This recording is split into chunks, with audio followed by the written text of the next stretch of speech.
And welcome to another edition of the Batchelor News Report. I'm LA Batchelor. We thank you wherever you're watching right now and listening. Hopefully, uh, our YouTube or Facebook page or Instagram or LinkedIn. Please do subscribe wherever you are. Subscribe to our social media. Want to bring in my good guest. Of course, he is the host of the tour in the AFC South. He is a writer and reporter in Tennessee. He is Mike Patton. And a young man, good to see you, sir. Good to be back on, man. Hey, listen, I got to get this out of the way. So, personally, I have a procedure tomorrow, the colonoscopy and stuff. I only bring that up because I usually keep that stuff private, but I bring it up because I got a prostate exam done in the past, and before I got it done, my late great um, analyst, Big Mo Stanfield, who passed away, God rest his soul, told me the first time, Mike, the first time he went, he had a lady. So he was kind of freaked out anyway, but he didn't know what to say while her hand was doing what they're supposed to do, right? So he says, "Did you see the Lakers game last night?" And I thought about it because with your colon, they're gonna put you to sleep, so you don't really have to worry about it. But I just thought back to that whole thing, and Buddy is coming, 40s is coming, but he said he didn't know what to say, so he said, "Did you see the Lakers game last night?" Now, lucky for him, the Lakers played, but the fact that he know what to say, oh God, that still cracks me up. So I said, I was thinking, well, shoot, should I say that, or how's the weather, or what? What am I supposed to say at that point? But I digress on that. I just thought about that in the past when he said that, and it's coming for you, buddy. Double G is on the line, and he about 186 years old, so he already had all that stuff. Anyway, but Mike, I want to start with college basketball. So far, we've seen Creighton's not a really upset. They got a bunch of old dudes on that team. They're very old. I think Mike Miller's son plays for them. Huh? I think Mike Miller's son plays for them. Wow. Yeah. Mike Miller, Pittsburgh. Yeah. Okay. Wow. But they win. But McNeese beating Clemson, right? And we saw Did you see the halftime score of that game? Oh my God, they were blowing them out. They had to come all the way back. They were blowing them out. But that's another ACC team gone, Louisville gone. And I'm going to talk about some of that later. But what have you seen so far?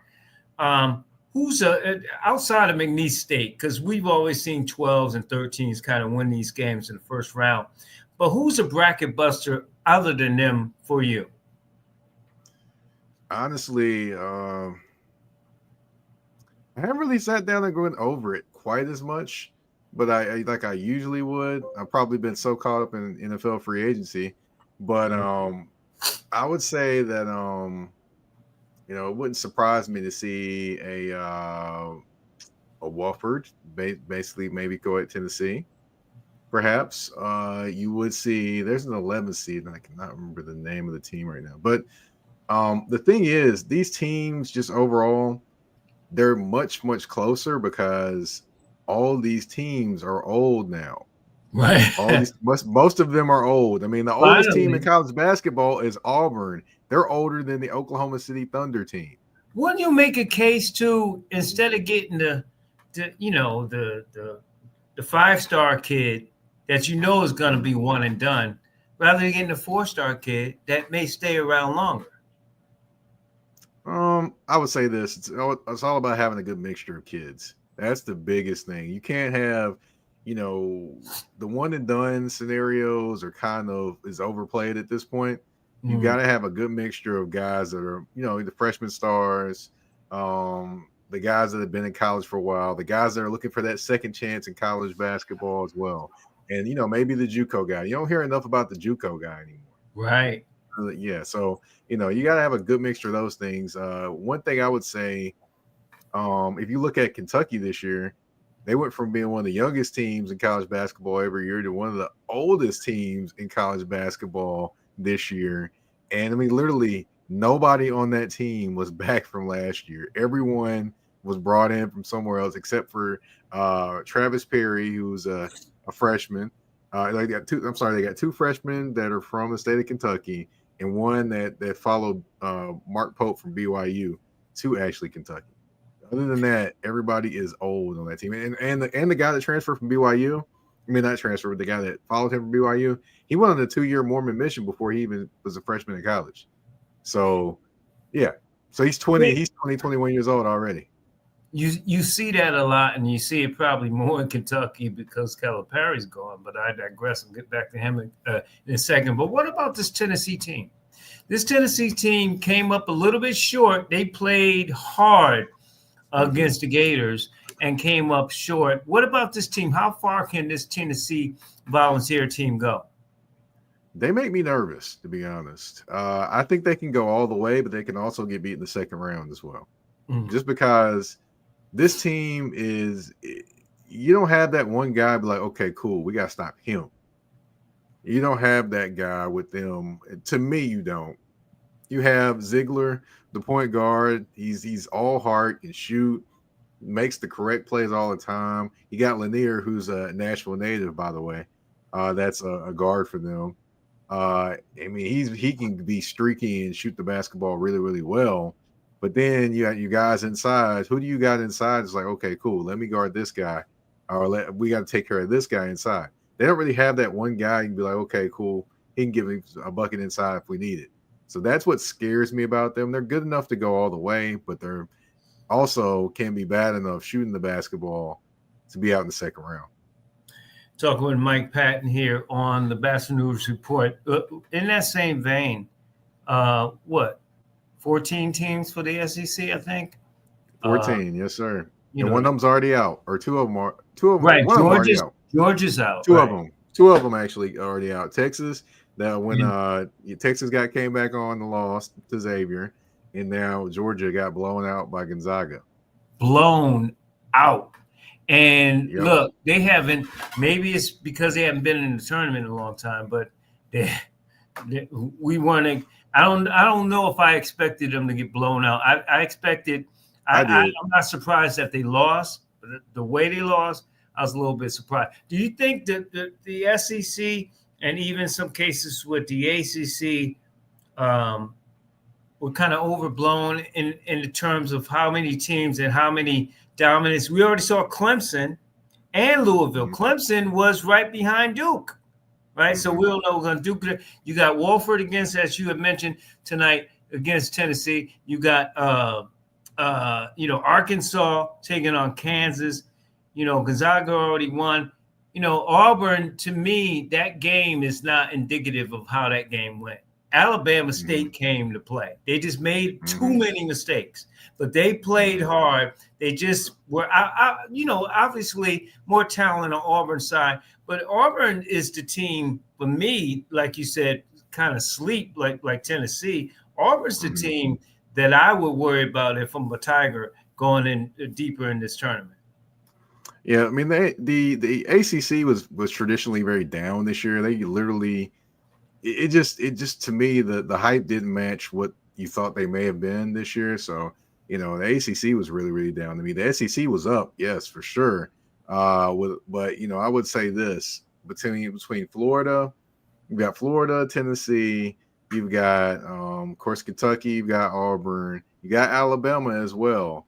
But to me, you look at a Vanderbilt, you look at a Arkansas, you look at some of those, Missouri, some of those teams, they played a little bit above themselves. And then also I would say maybe they might not been as good, but they maybe caught teams at the right time, perhaps.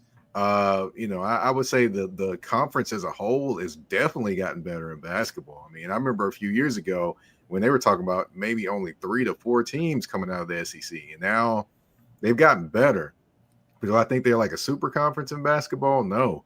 But I also have to say the Big Ten was not really as good this year either. No. The SEC was the better basketball conference because to me it was, you had to be up every single game every week, and the Big Ten was down this year. I can't explain why, and the ACC was down this year. So because both of those were down this year, it made the SEC look even better. Even though they were better, I wouldn't say they were just like a dynamo just destroying all of college basketball though, but they were better.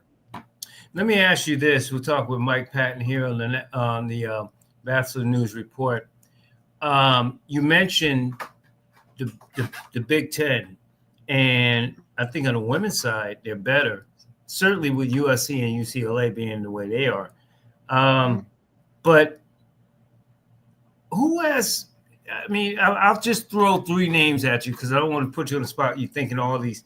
But Tom Izzo, Rick Pitino, and John Calipari haven't won in a long time. Tom Izzo probably being the furthest. The irony of the three people I mentioned, they're all Italian.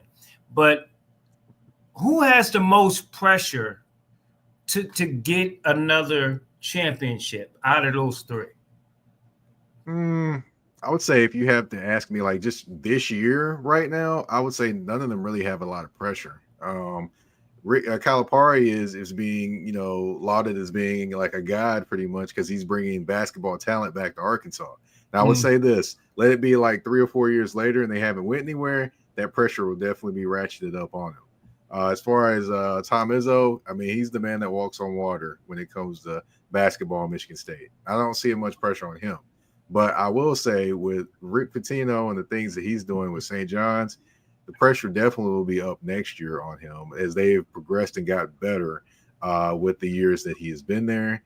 And also with the talk of basically not recruiting any freshmen, getting people in that are prepared and ready to play. He's basically putting additional pressure on himself to be good every single year by bringing in transfer portal guys all the time. I got to say, though, which will get to my next topic, I got to say I'm loving what Rick Pitino's doing. Even though he did it against my UConn Huskies, I love what he's doing at St. John. Oh, my God, growing up, Mike, the Big East was it. It was it. And I had shades of Mark Jackson watching him play. Man, I was thinking about Mark Jackson. I was like, "Whoa, here we go." Even the Bill Winningtons and stuff. I mean, just going back to that brutal time where they were physical and everything. But I would say Calipari because he demand or people expect him to get the blue chipper all the time. So if you're gonna get the blue chipper all the time, one would think that you would, even one and dones, like you said, might be overrated now. One would think that you would win a little bit more. They all got good legacies and stuff, but for me, it's Calipari. Oh, I hear you there. Now, I would say normally, under normal circumstances, like if he was at Kentucky still, the pressure would be sky high at this point. But I would say just because he's in his first year there, I would say that's right. I would say the pressure isn't quite where it's going to be, but give it about another couple years, and if he hasn't won anything, oh yeah, that Walmart money might start drying up real quick. I heard somebody mention this on the air, speaking of the Big East, about what if the ACC and the Big East came together? I mean, we old Big East people already still mad about, the ACC stealing all our teams. I'll never forgive Syracuse. UConn didn't do it. That's why. But all the other ones went there. St. John's didn't either. Pittsburgh too. They went too. Pittsburgh went. Notre Dame picks when they want to play and all this kind of stuff. So what if the ACC and the Big East collided? Would they be the dominant force in college basketball and football? Well, it would be interesting to say the least, but also you got to remember all these teams in the Big East don't necessarily have football teams like St. John's. They wouldn't have it at that level. UConn definitely isn't ready for it at that level yet. They're Right. trying to build there, but they're not quite there. So I would say it'd be interesting. I mean, I would say it would be more of an interesting thing in basketball than it would be football, just because of basketball. You have a Creighton, you have a St. John's, you have a Connecticut, you have all Duke, those different teams that Carolina. don't. Yeah, all those different teams that are definitely a light shine on them in basketball, but not so much in football. And some of them even having like Division II football teams. Mm. So, it is what it is there. But do I think that combination would work? I don't know. I don't know if it would, because now you're looking at the super conferences, which you have the Big Ten, you have the SEC, you somewhat have the Big 12 That's as a good, super but is conference. that not going there? Gary It said too it, it many teams. is. Gary said too many teams Mhm. when in the Pac-12 merged with Big Ten They ain't and have the any choice at this point. At right. that point, and then the funny thing is, you've got, if I was not mistaken, if my eyes did not deceive me, I think I saw Oregon playing in the Western Athletic Conference, Oregon State, Yeah, yeah. and Washington State. I'm sitting there watching this. I'm like, did this really just happen? I mean, what happened here? So it's And almost it's like not they're even taking a about the step money for backwards. the. It's not even about money for these big schools because you traveling from from the west to the Midwest or the east to play in the Big Ten, and the Southeastern conferences is a little bit better, but the ACC, you look at them, they kind of scattered a little bit. So you know They are the ACC, and the ACC plus two. Is that what I like to call them? The ACC plus two, because you got them teams all the way on the west that you really want to claim yeah, as ACC teams. And I'm just like, and then SMU is, by the way, too. SMU, you got to throw SMU in there, and they won the conference in their first year, or they won the regular season. I didn't say right. I I think they wouldn't say lost. the Yeah, championship, but yeah, yeah. The they turn. won the regular season their first year, and I'm like, okay, That's it's why I just, I don't know, said it was just strange. look at the women. Like I said in the Big Ten with USC and Juju Watkins is to me the best player in basketball to me, Mhm. and I don't know how UCLA finally beat them this year, but those two teams right there coming in being dominant on the women's side. Gary said, "What do you think of the Missouri Valley Conference?" And he talks about the Yep. MVC, which you cover, No, with Tennessee State I did. losing No, team no, no, no, no, no, no. They actually were in the Ohio Valley in Conference, Ohio Valley. My bad. My bad. but I do know two teams that are in the Missouri Valley Conference, though. That would be former OVC teams, Belmont and Murray State. Mm-hmm. So both of those teams, I've definitely seen those programs. And those programs are very, very quality basketball programs. I mean, Belmont, they used to be an NAIA school at one point, and every level they've jumped up to, they've dominated. They Right. went from NAIA, then they went to the ASUN, then they came to the OVC. Now they're in the Missouri Valley Conference, and they're going in there and they're doing their thing there. And Murray State, they're always going to have some guy that you ain't heard of that makes a name for himself. Now, I would say the last couple of years they kind of haven't quite had that guy like, oh, boom, there he goes. They haven't had that guy, since like Ja, but they still have some talented basketball players. I mean, a couple of them actually matriculated down to Murray State down to Louisiana State University when the coach down there left Murray State to become the head coach at LSU. So, they definitely have talented teams. And I mean, of course, you have your Southern Illinois, you have your Missouri, Missouri States. Incidentally, Gary went there. He said he mad Murray State beat him this year, so he's a Saluki. So yeah. Well, I know a former Saluki as well, actually, that ended up Oh, becoming the Tennessee Ball. And his name is Josh Bone. I'm pretty sure Gary knows who that is. So he actually played at Southern Illinois, transferred to Tennessee, and was a big part of that team. Success they had. He actually, I believe, he came into the team as a walk-on, then became a scholarship player at Tennessee, and ended up starting for them at guard. And then his brother comes and is the starting point guard all the way through his career there. His name was Jordan Bone. mm. Wow, and you know, it's the musical chairs almost. That's why you see this balance now. The players are Hmm. going from one level to another, and they can play at both levels, especially if they go from D1 or JUCO and go up to, I mean D2 or JUCO and go up to D1. Final question, basketball wise. Robert Hmm. Jones, who I've had on this show, is the men's basketball coach at Norfolk State. Um, three uh, times in the tournament in the last 5 years, that there were four last six or something, but dominance. Very respected. He's been rumored to go to Buffalo and different schools and things. He said the other day that, you know, is the NCAA getting this right with HBCUs? Now we've had these conversations before. You've seen Alabama State play at least a half and a little bit in the second half where they were competing, right? Norfolk State gets a 16 seed, right? And then Southern men, I'm not even talking about the women's side, Southern men have to play in the playing game. So once Hmm. again, we get this, you know, Alabama State beat St. Mary's and their reward is Auburn, right? Norfolk State gets it, wins their title, not only wins the regular season, right, but also wins the tournament, and strength of schedule is pretty good. Their RPI was pretty good. Guess who they get? Florida. So I ask you again, he brings up the conversation. Is the NCAA going to get it right? Are they getting it right? Because, you know, at the D2 level, at least, you might get a tournament champ and the runner up get in the dance. At D1, we're not seeing it. Hmm. Yeah, it's definitely not happening a lot at the D1 level outside of the power conferences.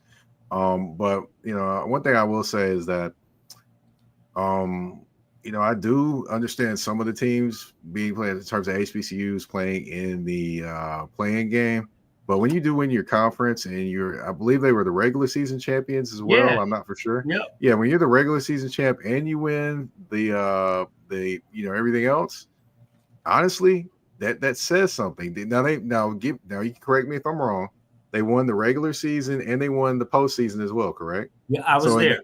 so in my opinion, if that's the case, there's no way they should be a 16 seed, maybe 15th or 14th at worst. In my opinion. So and then plus if the strength of schedule lines up to be better than other teams, I don't understand the scenario is why they're a 16 seed. Now, you can talk about the strength of the conference, all those different things, but you be fooling yourself if you're talking about some of these conferences and some of these conference champions and their conference being that strong. Because I'm here to tell you, some of these conferences are not that daggone strong. They aren't. And look, and I'm from New Haven, and you know, congratulations to Yale, but they Hmm. get more exposure and better seeding. First of all, Duke, it's the Duke Invitational. Duke got the softest region, in my opinion, and they do that all the time because they want Duke to be like the Patriots. They want them to win as much as they can, so we can keep hating on them all the time. But the fact is Oh. that when you get the Ivy League over the MEAC, and MEAC only has, Mike, 8 teams. But guess what? All eight Hmm. teams in conference play, with the exception of one, had winning records, like in Hmm. conference and overall. And yet, here we are. The reward for Norfolk State dominating the conference both in the regular season and the tournament is Florida. Hmm. Mm. I don't know what to say about that one. That one, that honestly, if you win your regular and your regular season and your conference championship, I don't understand how you end up being a 16 seed. It just doesn't add up to me in terms of that aspect. It just doesn't. Uh, Hmm. you're absolutely right. And when you look at it, it doesn't seem like it's getting better to me. I think, you know, you and I can have conversations about what we really think is going on, but and it's pretty obvious. But I hope teams like Norfolk Southern Women, Hampton Women is in the tournament, that they do well. Alabama State again, they won the play-in. I always think the play-in is not really in. You're just playing in. So it's almost like Well, the NBA play-ins. Like you're not really in, but you got to win to get in, kind of well, thing. I would say this. To me, it technically isn't in, but you can't take away the true joy and expressions that a lot of the kids have when they actually go to the actual or is perceived as being in the NCAA tournament and win a game. Because a lot of times, a lot of these teams go to the conference championship, they win the conference championship, and then they go to the NCAA tournament before the play-in, and they get beat and things like that. They basically would see them as a sacrificial lamb.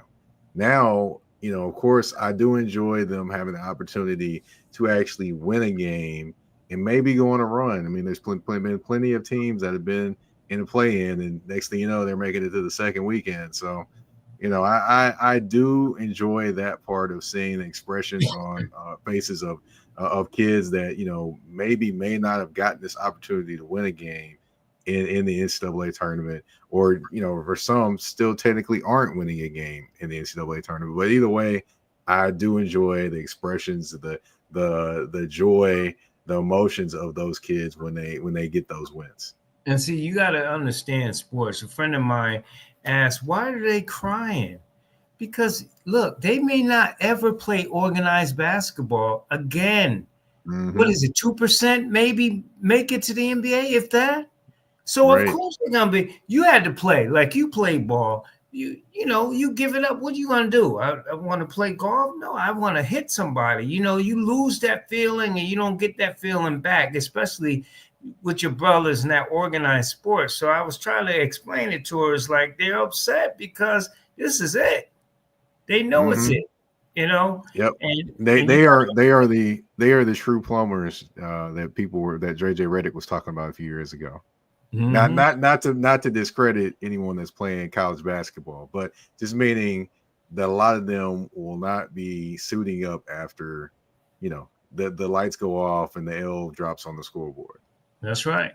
That's right. I didn't know what to do. I wasn't even that good, and I didn't know what to do. So, Yeah, trust me. When 2003, when that last game happened, yeah, it was quite interesting. And when I went back to school that next semester to finish up my degree, it was just weird. I it actually was had all this weird. had all this time on my hands. I was actually going to work out just for my health, not going to work out for practice. I actually could hang out. I was like, it felt like I was living in a alternate universe. Right, like you had an out of body experience or something. That's how I Right. felt. Like, okay, what am I supposed to do now? Plus, I What? looked different at that point in time, which was incredibly threw a lot of people off because I had a big, huge fro when I was in college playing college college ball. I braided down, of course, but I had braids pretty much the entire time I played college football. Went home Christmas break, cut all of it off, came Mm, back, and people looked and people didn't know who I was for the first like, week. Literally, I created a whole entire identity for myself outside of who I really was, which yeah, was you funny. were a caricature of yourself. Is what you were. Your final four. Who you have your final four? Let's see. I think what was my final four? I'm gonna look it up. Everybody's picking Let me Florida. look it up real. Well, I think Florida was in one of mine, but I'm gonna look it up real quick. I've got it right here. Oh, you got Let eight me. bracket. You got eight brackets, don't you? I've got two.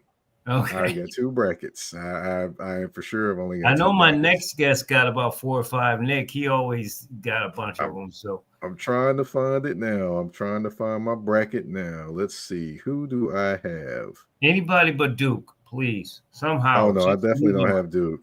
I Ah, definitely don't have Duke. No, I don't okay, have good. Duke. But let's see. Who do I have? I have the Florida Gators winning it, and I have my final four is come on, who's my final four? Lee. Don't you hate it when you're trying to find your final four Yes. and Yeah. your bracket If it don't want to wasn't in come up? front of my screen, I wouldn't know. Man, I'm trying to find my final four now.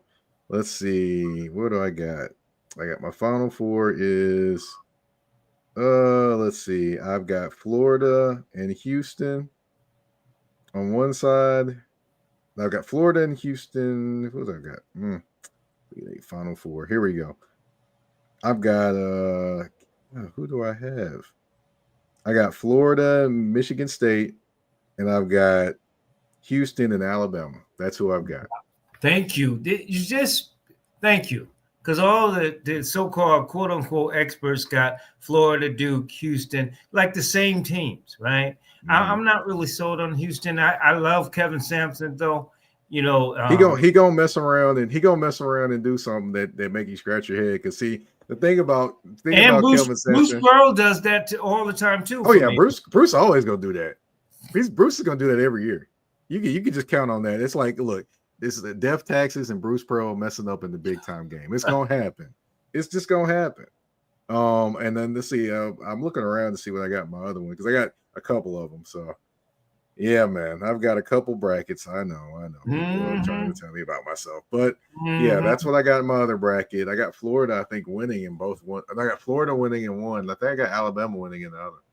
But you know, I had a hard time picking between both of those teams, man, because just they're both really, really good.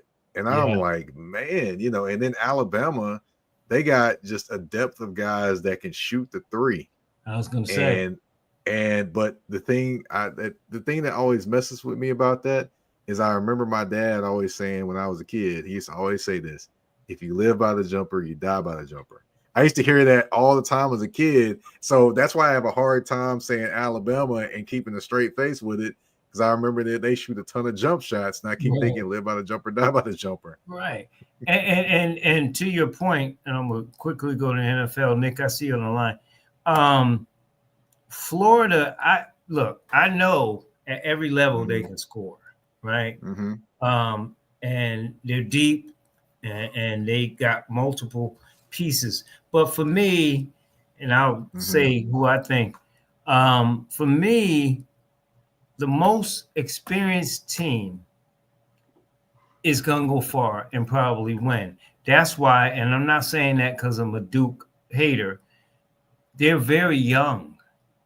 Cooper Flag is good, but they haven't been there. A team like Creighton just keeps popping up. They got guys who have been through this coach has been to the Sweet 16, the last 6 or 7 years. He just gets them there, and he's got the experience. So I think like a team like that, a team that can score enough and play really good defense, maybe not St. John's. St. John's plays incredible defense. I don't think they score. They like the old Tony Bennett Virginia team. Like they score, don't score a lot, but they shut people down. So I don't know. I think that's where it's going to come down to. Let me flip to the AFC South real quick because, I had sort of a top 10 of teams that I think in the in free agency have done well. And I mean, Tennessee's, they're going, assuming they're going Cam or Shador, or they're going the linebacker out of Penn State, perhaps. Indy, I don't know what they're doing, right? And then they're going to the movies with Indiana Jones, man. You know, I saw it. Houston again. They had a bad offensive line. They got rid of their best offensive lineman, who some people say, okay, get rid of them early, then late. But I don't know what they're doing. So I'm trying to figure out. And Jacksonville is the same. I'm gonna add you one signing they made too, by the way, or two. Houston, they had Laken Tomlinson, which is a veteran guard. They brought him in. Then they recently just signed Cam Robinson, he who used to play for the Jacksonville Jaguars. He got traded away, a team that needed offensive linemen, but yeah, he got traded away. But why you get rid of Tomlinson? I can tell you why. He's in the middle. I can tell you why there. Well, one reason, the offensive line wasn't necessarily great, even with him on it. But the second reason is, look at the amount of money he commands. Also, he's getting ready to probably want an extension. I can name you 3 reasons why that extension probably would have not happened. Derek Stingley Jr., C.J. Stroud, Will Anderson Jr. Those three guys are going to be coming up for extensions pretty soon. So they had to make a choice. They're probably going to build their own line through the draft, and that's why Laramie Tunsil had to go. But they're starting to look like the team down the road. Your big three, you're giving all this money, and you're not really kind of building around it, if you will. I mean, Stroud is younger than Dak, right? But Stingley is definitely a straight up corner, right? So I can see him getting the money, but it almost seems like their big three and Dallas' big three is kind of like, Dallas got to pay Micah. When are they gonna pay him? Well, I don't know when they're going to pay him, and Jerry messes this up every year. He waits to pay people instead of going ahead and paying them before their price gets inordinately high. Right. But I would say Houston's different in this aspect. We just talked about like the Derek Stingleys. We just talked about the C.J. Strouds and the Williams Juniors. We didn't talk about Nico Collins. We didn't talk about Joe Mixon. We didn't talk about Jalen Petrie. We didn't talk about we didn't talk about the linebackers that they have. We didn't talk about, any of those other pieces. Daniil Hunter, we didn't talk about him. He just got an extension recently with the Texans. So they still have a lot more pieces than just the big three. They just want to focus on making sure those big three get taken care of so that way they can build everything up around them. Now, do I trust Nick Caserio to do all these things great? No. Do I trust D'Amico Ryans to? A little more than I do trust Nick Caserio. So there we go. That's kind of how it plans out. Last two questions. Do you see Tennessee giving up the first pick? We talked about this last week. Maybe a lot of teams want to move up. Maybe if they, say if they're at 7 or 6 and they want to move up, not the Jets, but move up to get a quarterback. So they looking at the trade. And then Steeler land, what are we doing? I'm still pissed, Mike, about Justin Fields leaving the building. Now you stuck with an old Russ. Aaron Rodgers, I don't want any part of. Jameis, what did they? Joe Flacco? What are they doing? I don't know. You didn't want to get dangerous again? Oh my goodness! But just seriously, going back to the Titans. As far as the Titans, all signs are pretty much, if you look at what they signed in the offseason, to me, it looks like they're going to get a quarterback and more than likely be Cam Ward at number 1. Do I see them trading that pick? No, but it doesn't mean it cannot happen. We have seen things happen before. We have seen a king's ransom being given for a number 1 pick. Hello to Mr. Carolina there, buddy. Hello. So we've seen it happen. So we'll see what happens there. And as far as Pittsburgh, honestly, I would call Russ back up. If I'm going to go with a veteran quarterback, I'm going to go with a guy that I know more than the guy that I don't know in Flacco and Aaron Rodgers. So if I have to make that choice, I'll do that. And then, one thing that one bit of information that's been put out there pretty recently too, they did actually meet with the quarterback that was at Alabama last season as well. They had dinner with him. So there is also the possibility he could land there. He's a little raw, but if you look at the long term, the best case scenario for them is that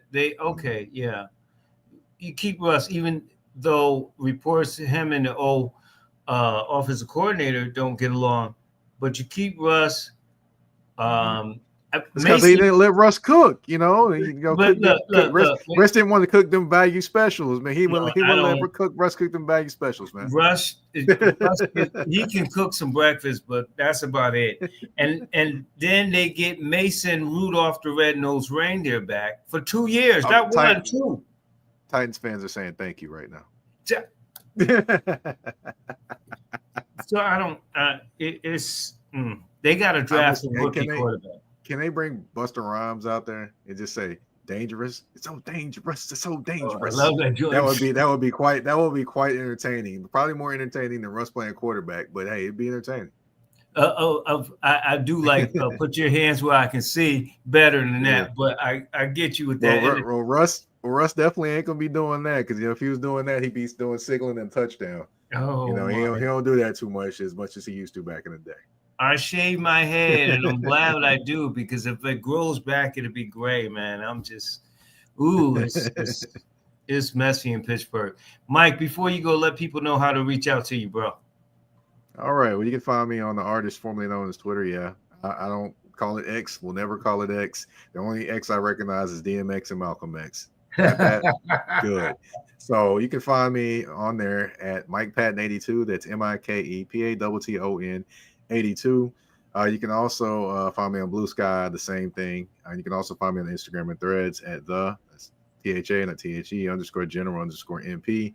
Touring the AFC South on all listening platforms, Spotify, Apple Podcasts, iHeartRadio, Amazon Music, you name it, we are there. And we're also on YouTube at the Mike Patton Network. Shoot, this brother, folks, is just doing it up. So proud of him. Again, I got Steve Weiss coming next, man. We're gonna talk a little AFC South with Mr. NFL Network. Oh, you got to send me the info, because I like Steve Weiss. He's one of the few to me on the network that kind of gets it. So anyway, I've actually had the Howard Triumphant on my show. I've had all three. You know, wow. I've had Jim Trotter on my show before, and I've had the Orlando Ledbetter. So I've had the Howard Triumphant on my show. Get David Jeremiah on too. I like him. I think he has a lot of knowledge too. So DJ, I have to see what I can find out in that one, man. Mike, I appreciate you, brother. Thank you, man. Yes, sir. All right. Yes, sir. Good stuff by Mike Patton. Always good to have him on, giving the knowledge here on the Batchelor News Report. I'll take a quick break patiently. That's why I love this guy. He's patient. Waiting on the line is Nick Anastas for Anastas Media. We'll get with him in just a bit. Times have changed. The power to create your own influence through your own network is now in your own hands. As a creative, marketing is essential, and you're limited to the number of marketing vehicles you have access to by the amount of money you have in your budget. We can help get you exposure all over the US, Africa, UK, for as little as $35 a month on our Roku and Amazon Fire Stick network. Big Mind Entertainment, we're the vehicle for creators of today and tomorrow.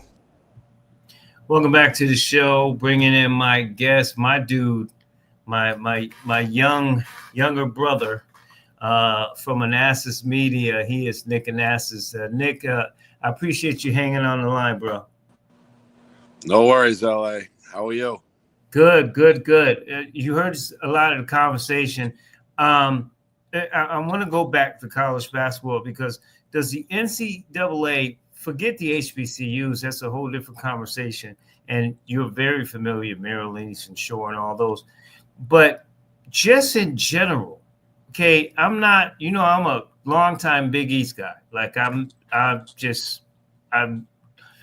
wish it comes back. But as it relates to the SEC, with 14 teams beating the ACC, the Big East back in time when 11, are these programs getting it right? And here's the other caveat to that question. I read and heard that the president of North Carolina got $100,000 for the team, men's team, getting in to playing game. Now they won, but I'm not really impressed with who they beat, to be honest about it. But it seems to be a lot of that kind of, I don't want to say shady, but not very professional or very ethical to do. Is the NCAA getting it right? You're going to have to fill me in a little bit more on the details of the North Carolina situation, because outside of a few headlines, I'm not as familiar with that as I should be. Okay. That aside, I think 14 teams from any conference is way too much. Way too much. And it's coming at the expense of the mid-majors. There you go. Now, the mid-majors, in my opinion, never got the proper shine that they should have. That's right. And you can say I'm biased because I covered teams at that level or whatever. I don't care. There's plenty of evidence And frankly, it's part of what makes March Madness special is the upset, is the underdog, is the small school, not the mediocre mid-major that wins. Those upsets, they may be there on paper, but the real upset is, again, the mid-major versus the top 5 power conference. And we're not getting enough of that or as much of that as we have in years past. Let me ask you this real quick. Is BYU, is Creighton, is some of those teams that Gonzaga's, are they considered even mid-majors at this point when it comes to as many times they get into the dance? Gonzaga, I think, is probably the exception to the rule just because of how successful they've been under Mark Few for the last quarter century. I mean, they used to be the poster boy of a mid-major. That, those days are long gone. They get recruits like any other top 10 program does. So Gonzaga aside, it wasn't too long ago, 10, 15 years ago even, where some of these mid-major conferences would get at-large bids. That's not the case anymore. Part of the, you can point the finger at the NIL and the transfer portal. I think those definitely factor in. Guys aren't staying around at that mid-major level. We're not seeing, as many 4-year seniors that can actually play anymore. So I think that perhaps the quality has taken a little bit of a toll because of the amount of transfers and guys constantly looking to move up the ladder. And I'm not blaming the players necessarily. But the result, as the kids like to say now, is what it is. You have a race to the top, and you're seeing a consolidation in a lot of cases of the talent pool coalescing at the top. So I don't know if the SEC is a direct reflection of that, is a perfect example. You could use that. But to me, and I had this conversation off air earlier today with a few of my longtime buddies. To me, if you're under 500 in conference during the year, you should make it, unless you make the tournament. St. Mary's. That would be, I think, a good place to start legislatively. Right.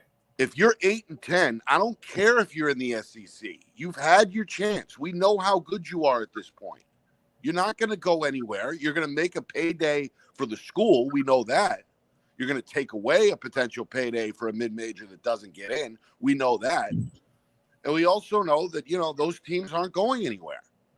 So I think they should cap it. If you're 500, okay. Below 500, not okay, unless you win the tournament, the conference tournament, and get the automatic bid. Otherwise, my preference would be, again, we see a handful of mid-major conferences get some at-large teams in there.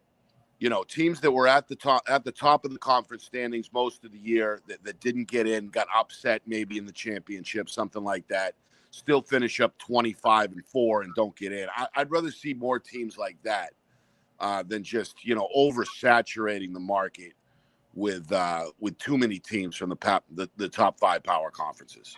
And think about it. You cover Hampshire and, I think mid-majors, even the smaller mid-majors, they're damned if they do, if damned if they don't. If they get the talent, it helps. But if the talent goes up, right, then it's not helping. So a lot of the teams that get the talent don't get enough to win, which I guess makes them mid-majors. But, Arkansas, what? John Calipari got them in. They didn't get in. His name got them in. They have no business being in the tournament. You look at Georgia got beat. You look at Auburn coming out almost dead. Alabama State played them for a half and a little bit in the second half, and they didn't look that good. I mean, you look at Clemson and Louisville in the ACC. They were like number 2 and 3 in that conference. They're gone. So, when is it? I don't know what panel it's going to take, Nick, for some of these schools. Central Connecticut, I was rooting hard for them, and they lost in the championship game, but they had a great year. Yale, and all these different schools, that are doing things and be consistent. Creighton has been in the Sweet 16 and in the tournament, the last 7 years? That coach is doing a great job.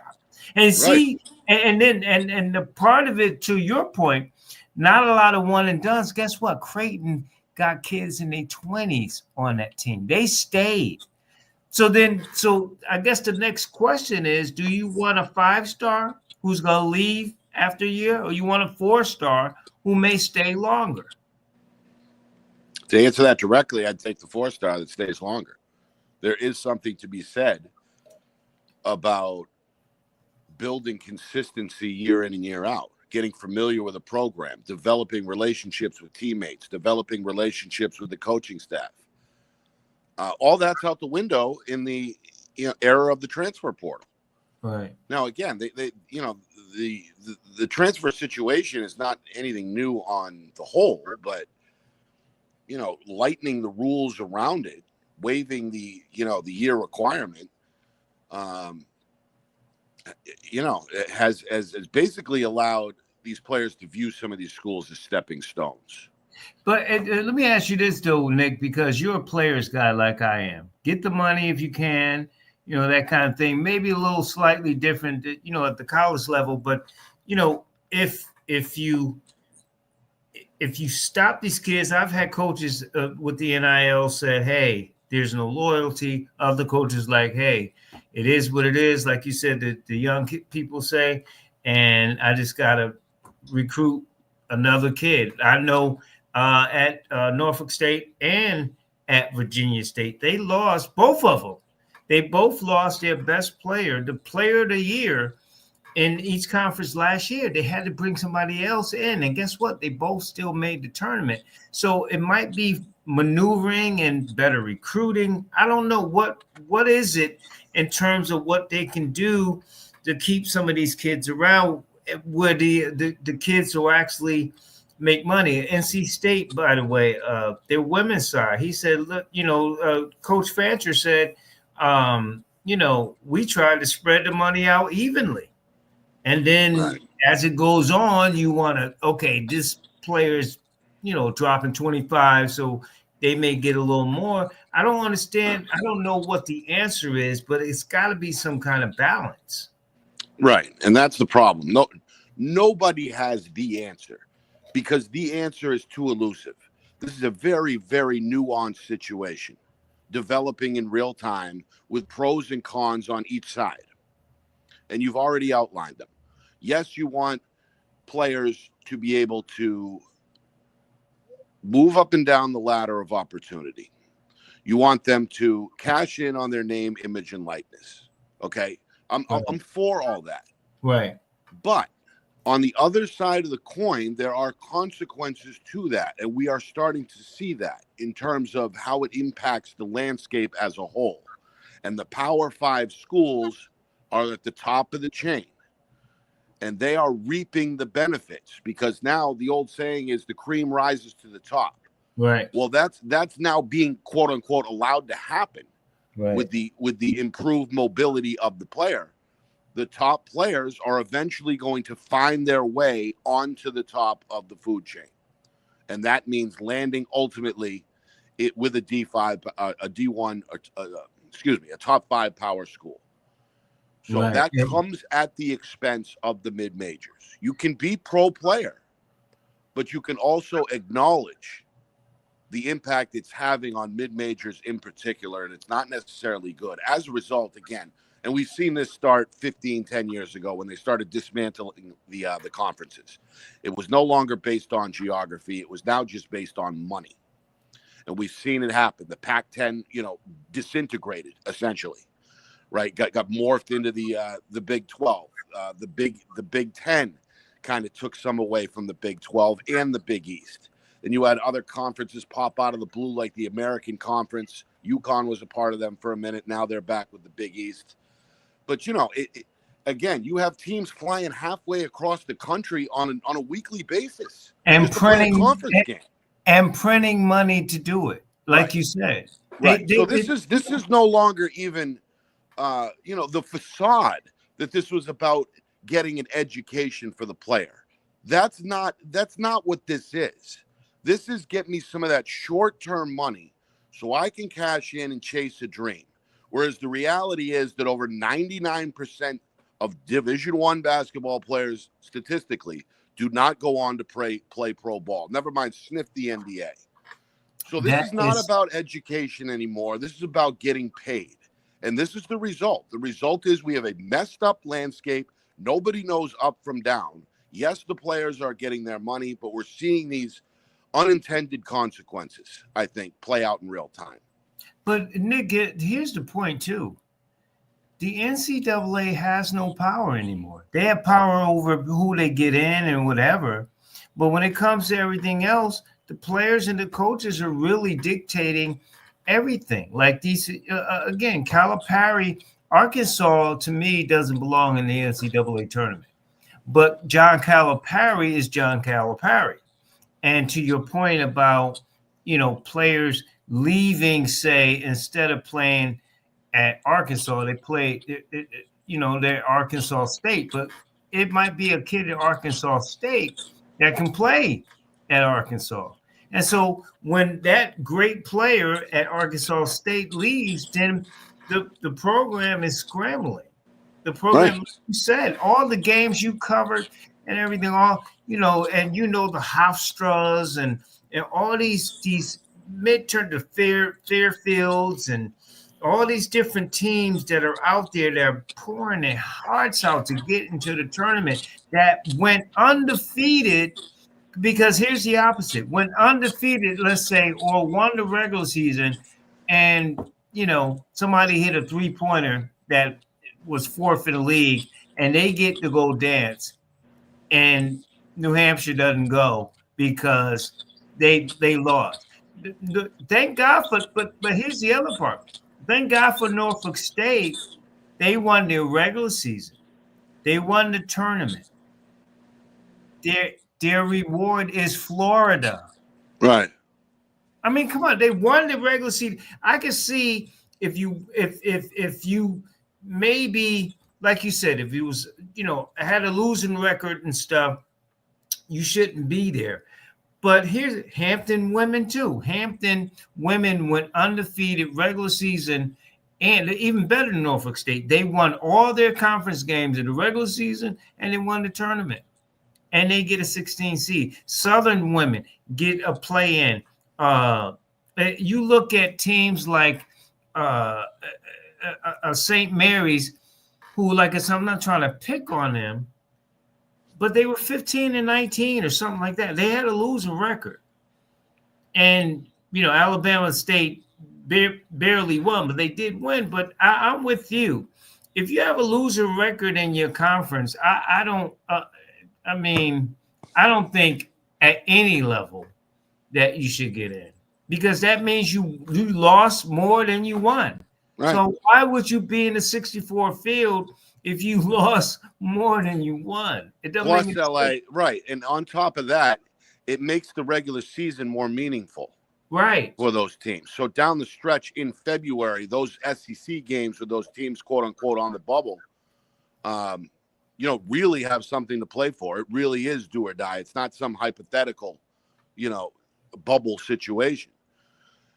Look, it would be a counterbalance to what we've talked about, because now all the restraints and all the filters have been removed. Okay, so where players are there for a year, it hurts the program, to your point, at the mid-major level, because again, it just destroys team chemistry. It doesn't allow teams to grow. Never mind that the fan has to come in year after year and relearn the roster. Right. Never mind all that. But again, the main theme is that the cream is allowed to rise to the top. And who's at the top? It's the Power Five. At this point in time, it's specifically the SEC. So a counterbalance to that would help out the mid-majors would be that rule. Any team who finishes above 500, below 500 in conference play and doesn't win their conference tournament is ineligible for the NCAA. That would open up potential at-large, a handful even of at-large bids to those mid-major teams that had good seasons but didn't win the conference tournament.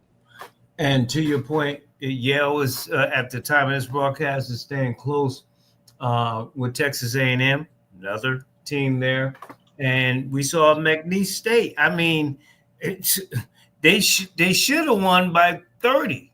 You know, and of course, Clemson came back furiously, but they won a 12 seed, and everybody says, okay, a 12 or 13 usually in the first round is going to win. Okay, so that was McNeese State. We'll see what happens down the road. But to your point, like you said, it hurts the program. Coaches got to scramble.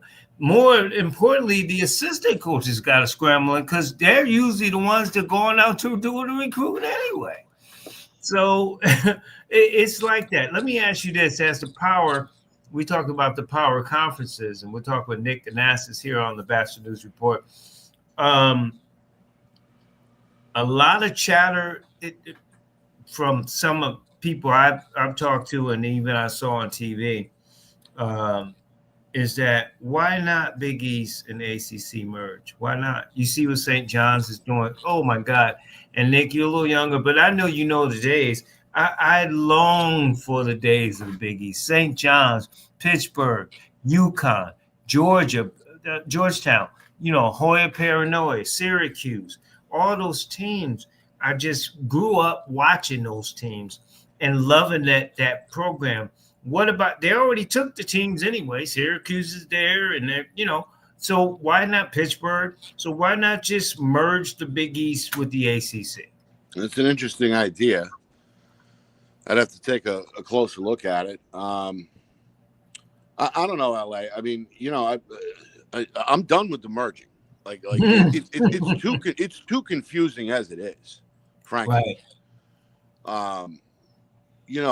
I do like the fact at least they got UConn back after, as I mentioned, a few years in the American Conference. I think having the Huskies there definitely, obviously, strengthens the depth. But just in general, I've had merger fatigue. I'd like to go back to, again. If we're going to hit the reset button, then base it on geography. Right. Thank you. Make it so the fans can travel to away games. Right. I mean, I cover high school a lot up here, and everything in New Hampshire, at least southern New Hampshire, is like an hour away. Okay. Basically, you can get wherever you need to in an hour and a half. And as a result, gyms will be packed 50-50 splits. Back and forth with the chants, exciting, energetic, loud and hot, good for the game where the fans are constantly engaged. Right. Make it so that, teams in the region have fan bases that can travel. Right. And at least if it's going to, the other part of it is rivalry. I want to see Syracuse and St. John's. I want to see Howard and and Morgan State. I want to see, the likes of North Carolina A&T or against Central. Bring back the rivalries. There's no real fun hate going on, anymore. Like you said, outside. Matter of fact, in the Big Ten, I mean, on the men's side, why did UCLA and USC join? The women are good on both sides, on that side, but the men, like, what are you doing? Why are you traveling from California all the way to play Indiana and lose and have like a 5-11 record in the like? It's just, there's no rivalry, there's no geography, like you said, to your point. And again, keep in mind, LA, this has all been built off the backs of decades and decades and decades of the NCAA raking in money. Yep. Okay. To the point where, you take the money out of it, you take a look at how it used to be. And not just at the collegiate level, but at the pro level. Bus trips instead of airplanes. Right. Within, again, driving distance, a few hours, so be it. But as you said, the fans knew the teams. They knew the rosters. They didn't have to look at the program and relearn the names every year. If you were really into it, you knew the style of players. You knew the style of coaching. You knew who the opponents were. You knew who, to your point, the rivals were.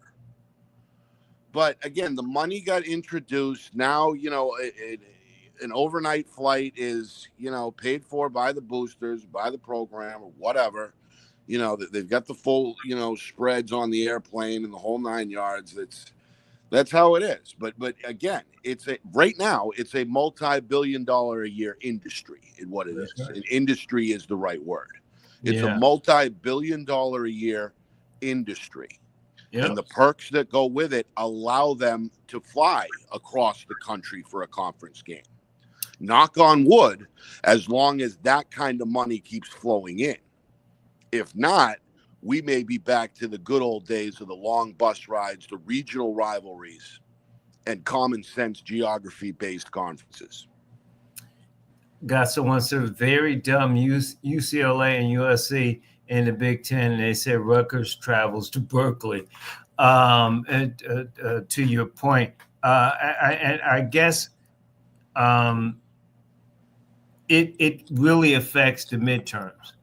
I mean the mid majors, because they can't afford to be traveling by plane all across the country. They're used to and should be used to going to a short distance to play your rival, Fairleigh Dickinson, playing. So I mean, these teams, I love these teams, and it makes me love and hate college basketball at this time.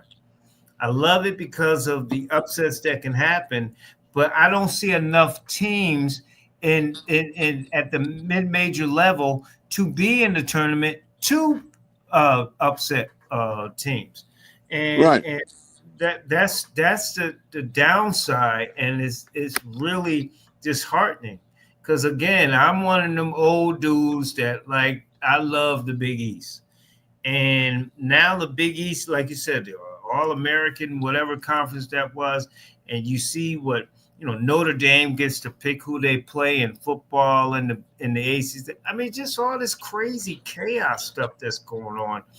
It just really is disheartening. But to your point, the biggest reason is that the NCAA and all of their cohorts are printing money, and as long as they print money, you and I just be, saying this every year, but I digress.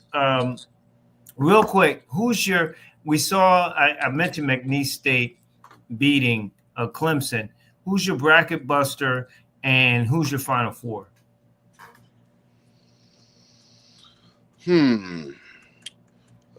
Bracket buster. What do you mean? Like a dark horse I picked to succeed? Right. Like we see McNeese at 12 beat Clemson at 5. Right. Yeah. No, I didn't have McNeese. I did take a couple of 12s in the first round. I think UC San Diego is at least going to give Michigan a game tonight, if not win. I agree. That's a small spread there, so that's not that great of a lead. That's a team that's won 30 games. I don't know. I think the top four in general are pretty bulletproof. Armed with size, armed with guards, armed with speed. Some of them can lock you down defensively. I think the 1 seeds are pretty on point. Now everybody says, "Oh, it's easy to just pick all 4 1 seeds." Well, it's only happened once in history.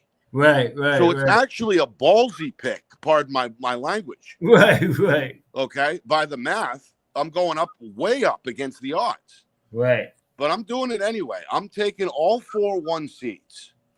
And here's why. They all had good strength of schedule. They're all pretty much battle tested. Duke scares me a little bit because of the health situation. Everybody keeps saying, we're going to assume Cooper Flagg's okay. We're going to assume it. Well, I'm not necessarily going to assume it. Barely a week off a high ankle sprain. Right. Not only that, but they're missing their top on-ball defender, who's a game-time decision. And you're better off breaking your ankle than spraining your ankle. Right. And trust me, folks, I've done it, and I know that ankle sprain, that swell will come up, come down. So you're right to that point. Right. Luckily for Duke, I think they've got a semi-decent draw until the Elite Eight. Very easy draw. Yeah, I wasn't going to go there, but sure.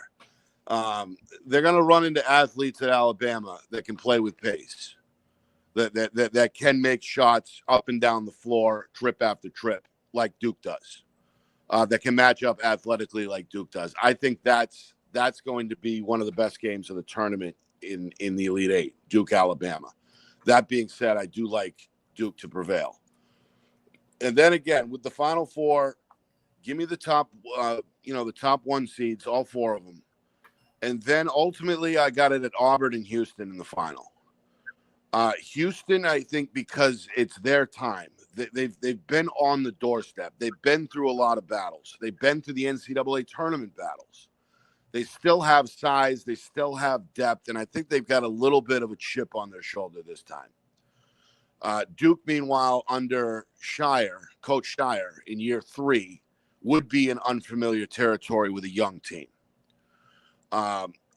Plus, a quarter to half of the pool is taking Duke, so that means I'm taking Houston.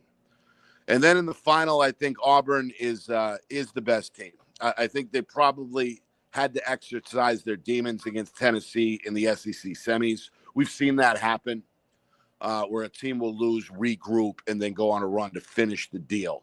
They were number 1 more often than not this year in the polls. They were number 2 for a while as well. I think the committee got it right when they said they're the top overall team. They may have the top overall player. And again, they have depth, they have experience, they have guard play, and they can rebound. So, the only question with Auburn is, can they consistently get stops? And they're going to be, I think, undersized in a couple of these games, including potentially against Houston. But I still think skill-wise, talent-wise, back to the conference, coming out of the best conference, it's Auburn's year, I think. I'm taking the Tigers over Houston in the final. See, I like Kevin Sampson. To your point, I mean, outside, I can't forget can't remember the team that's been to the most consecutive Sweet 16s and all that. I know Kevin Sampson's up there. And I like him. I like his grit. I like the way he coaches.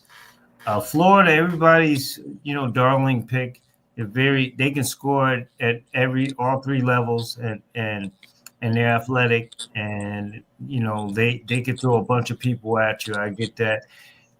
Duke, I'm not going to pick not because I'm a Duke hater, but because we've seen a lot in these tournaments most recently that the older teams, I keep bringing up Creighton, who beat my Huskies, by the way. The older teams tend to do better, especially when it comes down to crunch time, the Elite Eight, Final Four. So Cooper Flagg's going to be gone next year anyway, but I don't. And like you said, with his health, if his ankle ain't right, you need your ankle to push off, to jump, to rebound, and everything else. I'm not picking Duke. I can, and Auburn. You think they had the issue with Tennessee, and Tennessee wound up losing to eventually Florida. I think Bruce Pearl has a moment every game, or a big game. He has that moment. Like, why did you do that? And I just don't trust him. So I guess if you're going to pick out of those 4, I would say Houston would be the team I would think would win. Are you gonna make me defend Bruce Pearl right now? Is that what you're doing? Yeah, please do. Yeah, go ahead. I hear what you're saying. First off, I want to preface with that he has made some in-game mistakes, but and isn't that what it's about? In-game adjustments. Yeah, but at the same time, when you're at it for 33, 34 years, you're gonna release a long enough of a track record for people to go after. The fact is, though, that he has succeeded not once but twice at the major level in building up a program. He did that with Tennessee in those 6 years. They were not on the college basketball landscape, Tennessee, prior to his arrival in 2005.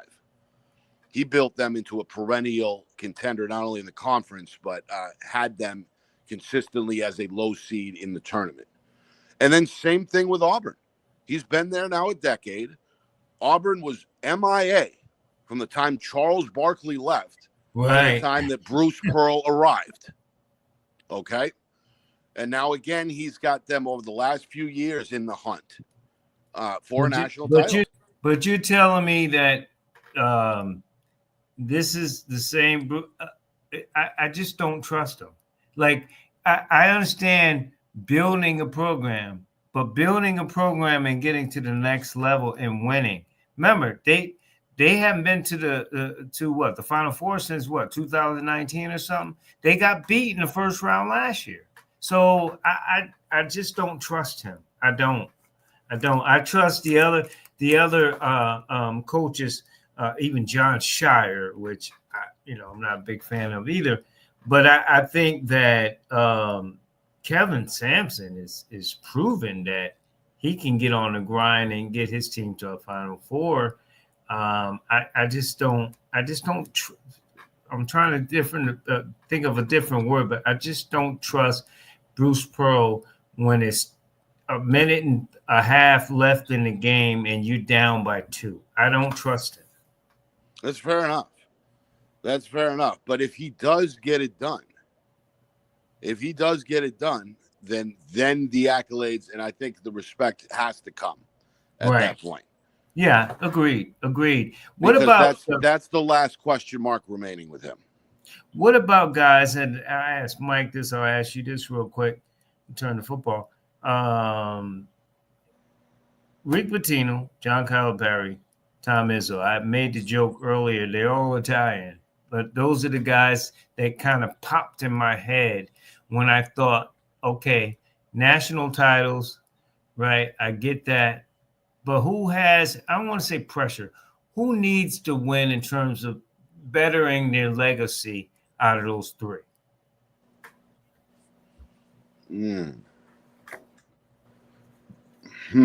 Pitino, Calipari, and who's the third?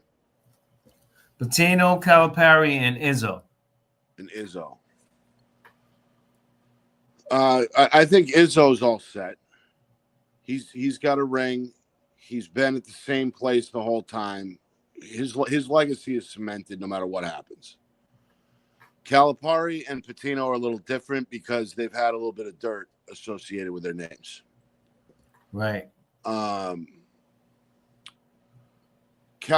I think, is probably in better shape than Pitino in that regard. Calipari is probably just a product of his environment and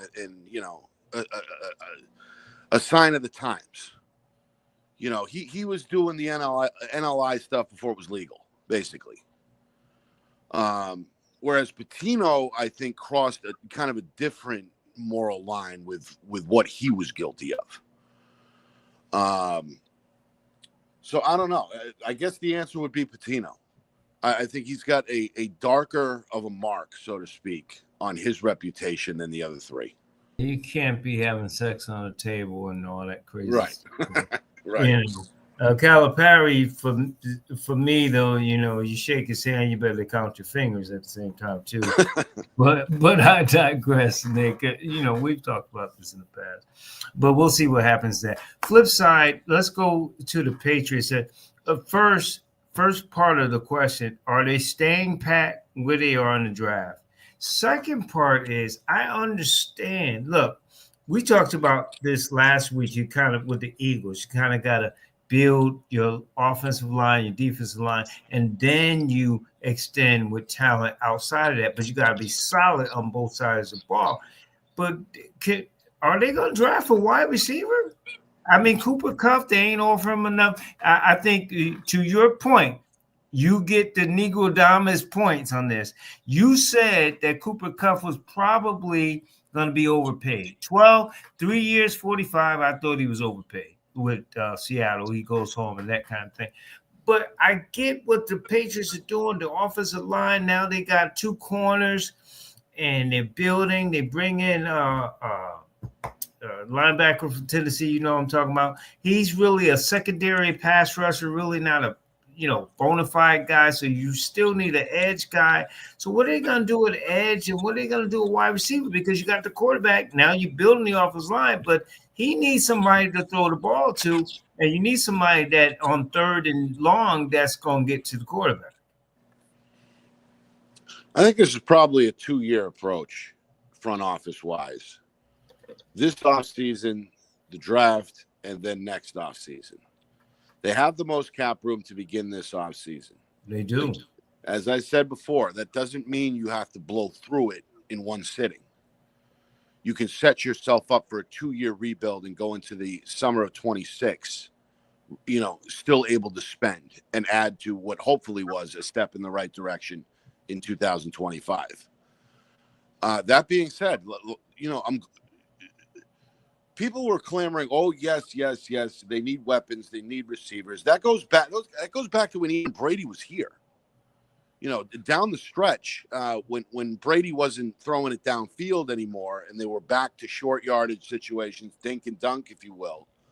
The clamor was needs more weapons, need more receivers. Then they go on to win 3 Super Bowls in 5 years with Julian Edelman as their number one.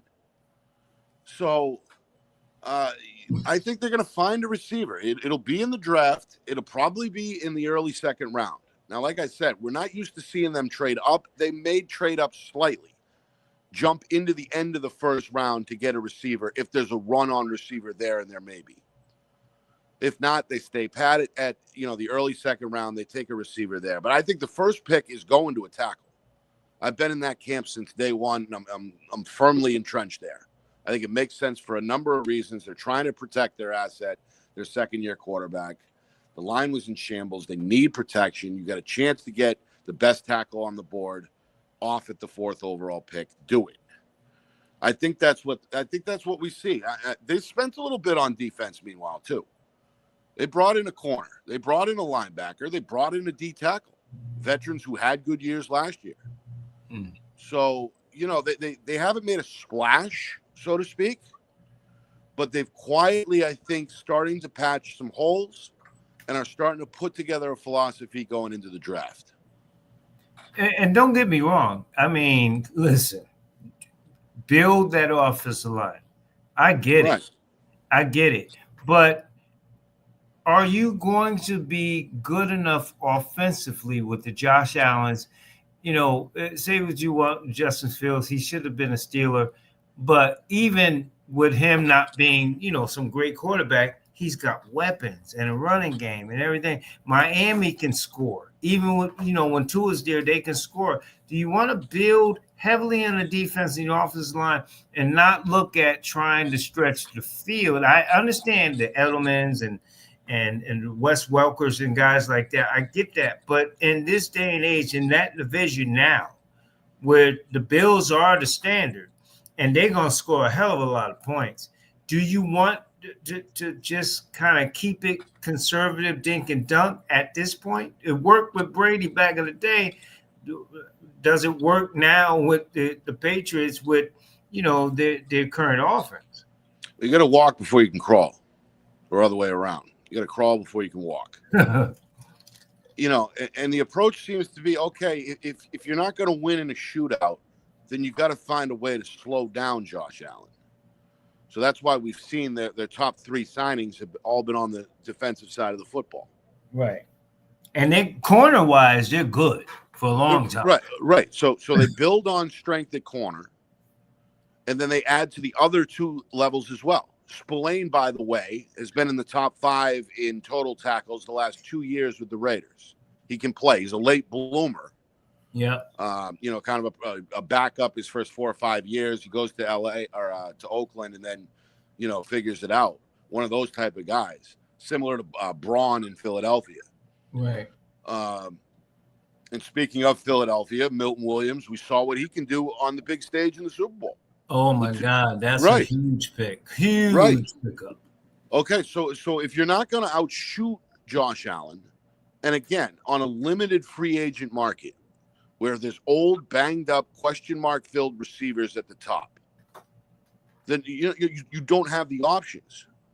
So you go to the defensive side, you had a team that was probably middle of the pack in basically every team stat defensively last year. You have like the definition of an average defense. So that at least is not inconsistent like it is on the offensive side. You at least have something to, a little bit better to build upon, and they did that. They built on strength on the defensive side. And I get Landry, but like I said, he's not like a premier pass rush guy. I guess I'm thinking it even from the fan base standpoint, are they gonna be cool with, chicks love the long ball, right? Are they cool with the dink and dunk and conservative and winning 20-17 or 17-13 or whatever? Are they going to the answer to that, LA, is yes. Okay. New England fans will take wins, period, at this point. At this point, they need wins, period. And again, that doesn't necessarily mean a playoff berth, but going from 4 wins the last 2 years apiece, they have to win at least 5 or 6, if not 7 or 8. Otherwise, again, they've got a problem. They got a PR problem brewing. If they, well, that's what I was thinking about the PR part. Is like, right. And again, it's unfair. I'm not saying to compare them to the Bills, but down the road, you're a Patriots fan. Down the road to Buffalo, they putting up 35 points a game or whatever. And like from a PR that standpoint of, right. But winning will cure that. Winning will cure that in this market. Absolutely. They'll take a 3-0 win, no question. And we've seen those ugly December snow-filled games, 13-10. Right. A win is a win. Right. So it's not about putting up 30 a game and winning. It's just about winning. And I think that probably the best way to do that, they've done it. They've signed 4 potential starters on defense, on a defense that was, slightly above average or average, then they're improved, at least on paper, going into the draft.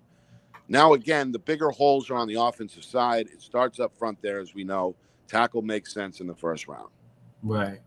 Talking with Mike, I'm talking with Nick Anastas here on the Batchelor News Report. Nick, one final NFL question. Again, what in the ham sandwich is Pittsburgh doing? They're starting to look like Dallas. Will you wait too long to sign guys, or you wait too long to get guys in your camp? And I don't understand. Like, you bring back Mason Rudolph, the red-nosed reindeer. You don't give him 1 year, you give him 2 years. He just spent a year in Tennessee stinking up the joint, and you bring him back for 2 years. You let Justin Fields go. You want old behind Aaron Rodgers. You go with Russell, can't cook anymore. Wilson, what are they? Jameis Wilson, Joe Flacco? Like, what are they doing? You're probably better equipped to answer this than I am, but is there a possibility that there's an 11th hour game, draft day trade where they jump up and grab a quarterback? Is that even possible? They're gonna have to. I don't know who you trade with. Cleveland, maybe. Cleveland seems like they're okay with not taking a quarterback, but outside of a last-minute surprise trade where they jump up and draft a rookie. And I'm not even sure that's the answer. It looks like it's probably going to be Aaron Rodgers. I've been saying he was going to retire, but the longer LA this thing is dragged out, I'm starting to change my mind. This is starting to look like it's going to happen, at least in my opinion. And he doesn't even want to go there. He wanted to go to Minnesota. He don't even want to play for Pittsburgh. Right, but I think at the end of the day, what we're going to see is he's not going to say no to another $25, $30, $40 million either on a 1-year deal. And who knows what the end number will be, even if it's $15 million, still another $15 million. So he may does he even play for that now, or does he play for retreat? I don't know. I don't know. or maybe it's a combination of all things. Maybe he says, "Hey, I'm healthy. I can still play. This is not going to be the scenario forever. Do I have 1 more year? Then why not? So similar to what we saw from Brady. So that again, the longer this goes on, the more likely in my mind that that's what's brewing. Ugh. So it's either that or LA or it's Russell Wilson. Right, And you know that's not the answer. But you know what you though? know that's not the answer. No, Nick, but you know what though? Russell at least can scramble. Now he fumbles the ball, but he can move around in the pocket. Aaron don't want to get hit. He never wanted to, and certainly at 41, 42, he don't want to get hit now. So that means quick passes, which means the receivers got to be online, and you're not really, you're sort of like Patriot your way down the field. You kind of 5 yards, 6 yards, 8 yards, maybe a throw down the field. And then it's but Wilson can't do that. Wilson can't do that anymore. Right, he can't. You're right. He can't do that anymore. You're right. I mean, look at the game by game stat lines. I mean, he's under 200 yards way more often than not, unless I'm mistaken. I'm going off memory here, but I was looking at his numbers in real time last year, and the record speaks for itself. 0-5 the last 5. That's not the answer. At least Rodgers, like you said, still is accurate. Still can make, he doesn't go deep anymore, but he can throw. He can throw. Right. So if there's a gun to my head as a Steeler fan and it's Rodgers or Wilson, I'm in the Rodgers camp. That's like the devil or the demon. Right. Oh man. Wow. That's gonna be rough. Or what? You mortgage the farm, jump up and take a gamble on Dion's kid? I mean, that's what we're talking about, right? Hey, I'll take Jason Dart from Ole Miss at this point. Okay. I mean, give me a rookie that you think can give us a decade and play well. Give me something. You could probably get him. You could probably get him in the second round. Yeah. And not because I think they're probably going to go offensive line. They still need another edge. They still need to get younger on that defensive line. Okeechobee leaving. I mean, they got so many holes. They should have not let Justin Fields, like you said, 4-2, and you yank him, Mike Tomlin. See, people don't want to give him Omar Khan gets a lot because he's the GM, but Mike Tomlin signed off on that. He wanted Russell Wilson, and you bench a 4-2 guy, and really, to be honest with you, if you're a Steelers fan, you watch the games, those 2 losses you could put on the defense, not on him. So essentially, he could have been 6-0. What are you going to do then? Right. So, and again, even the Hall of Fame head coaches are going to have mistakes over the years. And that was one of them, or it appears to be one of them for Mike Tomlin. I agree with you there. For sure. Well, maybe the situation is that they pull a Chiefs thing and move up and get this kid from Texas Tech, and then the rest is history. So maybe they do that. I don't know how that goes.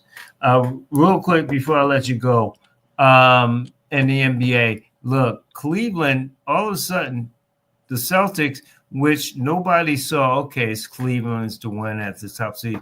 We're down 9 games. Now it's 6. Cleveland's lost 3 in a row. They look vulnerable. And I think they're vulnerable because they haven't been playing the defense that they normally do. And Mobley's been a little off too. Because really, everybody talks about trying to think of his name. 45 for yes, Donovan Mitchell. But Mobley is really the glue that makes everything goes. Should Cavalier fans be concerned that they've lost 3 in a row at this point? I don't know. I mean, they were so good for so long. You got to cut them a break, right? I mean, they rattled off 3 different 12-game, 13, 14, 15-game win streaks.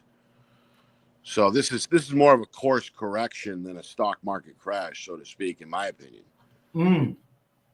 But That being said, the Celtics have not really cooled off either. They've won 3 in a row, 8 of their last 10. Every time I look up, they're 8-2 in their last 10. So this may be a closer race to the finish than we thought even last week. You think Boston catches them? I think they can. I mean, we'll see. We'll see how quickly Cleveland can get it together. I mean, they're not a great defensive team, LA. They're a good defensive team, but they're not a great defensive team by the numbers, Cleveland. So we'll see. And as we know, the style between the regular season and the postseason is drastically different. I mean, that is kind of a cliche at this point because it's so oversaid, but there's truth to it because it is a different style. So, can Cleveland score 122 a night, which is what they're averaging in the regular season? Can they do that in the playoffs? The answer is no.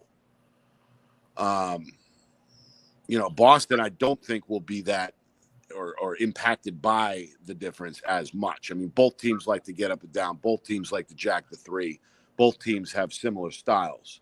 But I think the Celtics are a little more equipped to adapt to a half-court type game more so than Cleveland once the playoffs roll around.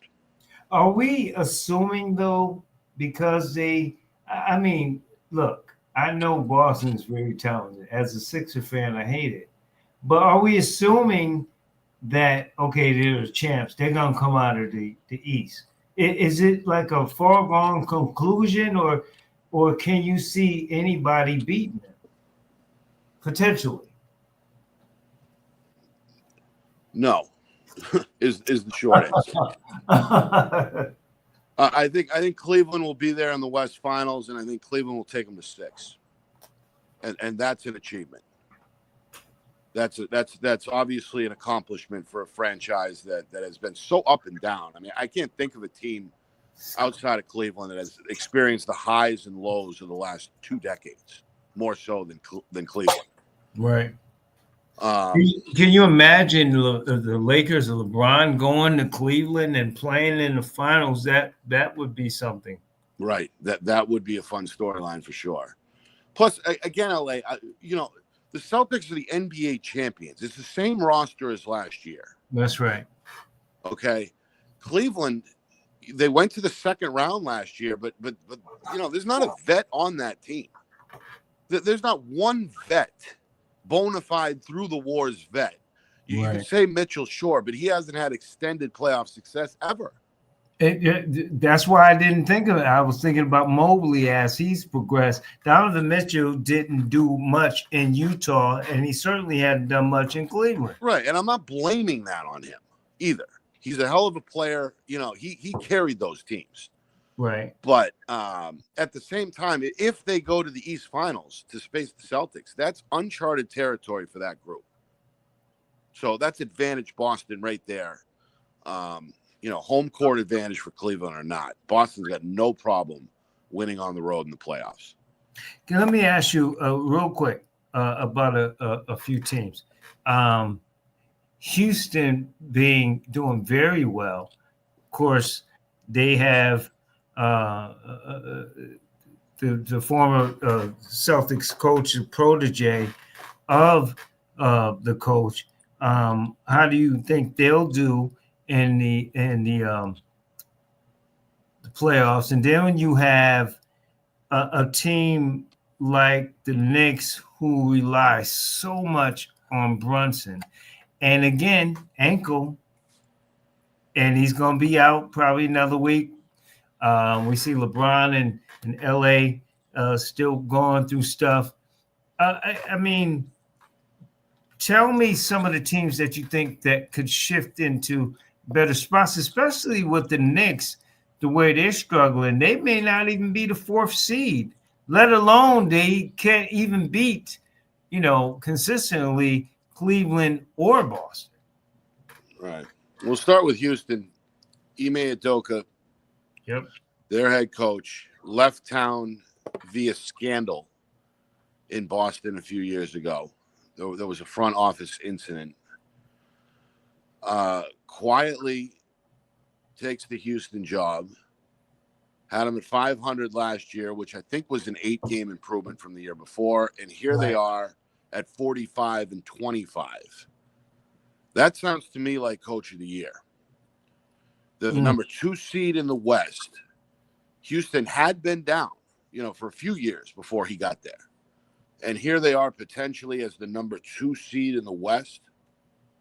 That with a potential 16, 17 game improvement from the year before. Right. That's coach of the year material.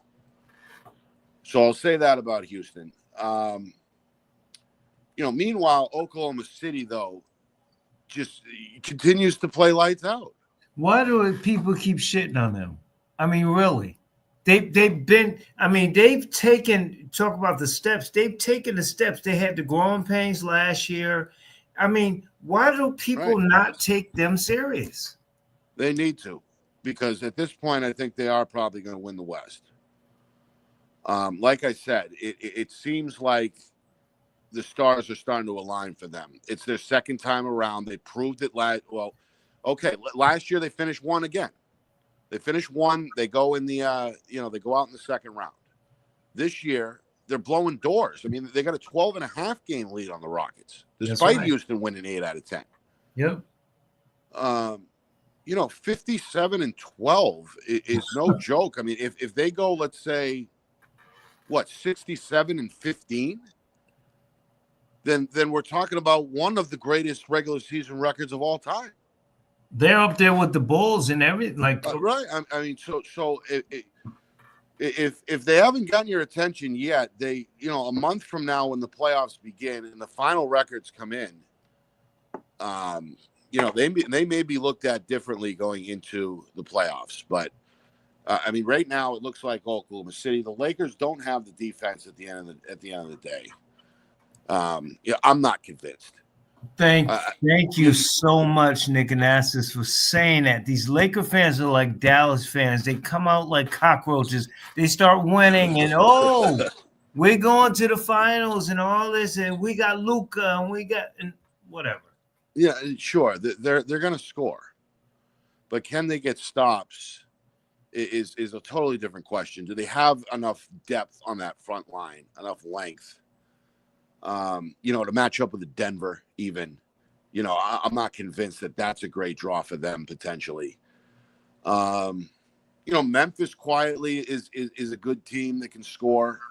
They'll be a tough out against somebody. Golden State, same thing with the Lakers. They're putting up points. They're hitting 3-pointers. They're celebrating. It's all good in March.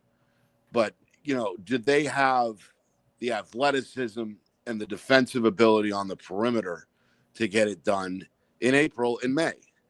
And I think the answer is probably no. I think Oklahoma City's the most well-rounded team. The Rockets are probably overachieving, but good for them. Denver is basically stat quo. Although their defense isn't what it was 2 years ago. But they got the best player in basketball, in my opinion. The SGA right there with them, but yeah, they got the best big, at least in basketball. Yeah, I'll give you the best big. But I don't think it's going to be enough. I think this is Oklahoma's time. I do. I think right now, if I were to pick a final, it'd be the Thunder and the Celtics. So Boston, OKC. And what about the Knicks? How far do they drop, if you will, if Brunson can't really come back and have that kind of leverage and do what he's doing with that injury? They need him healthy. Yes. They absolutely need him healthy. He's tough enough where if he's only like 80, 85, 90%, that he'll gut it out and give you 100. He's one of those kind of guys. But if he's like 50, 70% and you can see it, then they're really in trouble because so much revolves around him at the point guard spot. Then here comes Indiana and all these other teams too. They have a legitimate shot to get to 4. Right, and we know that they can win in the postseason. They were in the East Finals last year. Right. So that's another team that I like to say is going to be a tough out. Someone said the Knicks don't play solid defense. Hello, and they have a defensive coach. Right. which is crazy. You got a defensive coach. It's almost like, again, I guess people will probably say I'm banging on Tomlin. You played at William and Mary. You played, defense. You came under Tony Dungy. Your defense is your thing, and your defense is old and giving up points late in the game. So it's the same with the Knicks, and it's some turmoil, a lot of back and forth and arguing and things of things in that nature. I didn't think the Knicks were better than Cleveland or Boston anyway. But if Brunson can't go, like you said, if he's 50, 60, 70%, they'll be home for the holidays, as we usually say. Last question. I keep hearing, I saw on First Take and some other places, Nick, about how Austin Rivers, which, look, this kid silently, and I've been saying for a few years, wow, this kid can play. Nobody's really giving him credit. But to say he's the best third guy on our team in the league, they didn't see, what Pritchard done. They haven't seen what Derek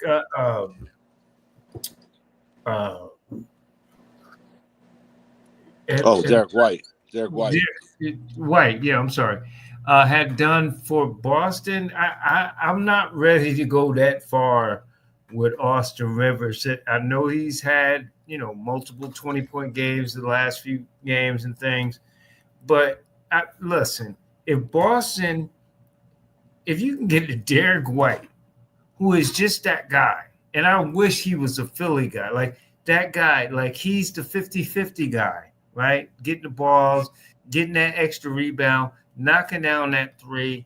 There's no comparison in terms of Boston and LA, Austin Rivers and Derek White. I think Derek White, to me, is the unsung hero, not only for the Celtics, but just in general, the way he plays the game.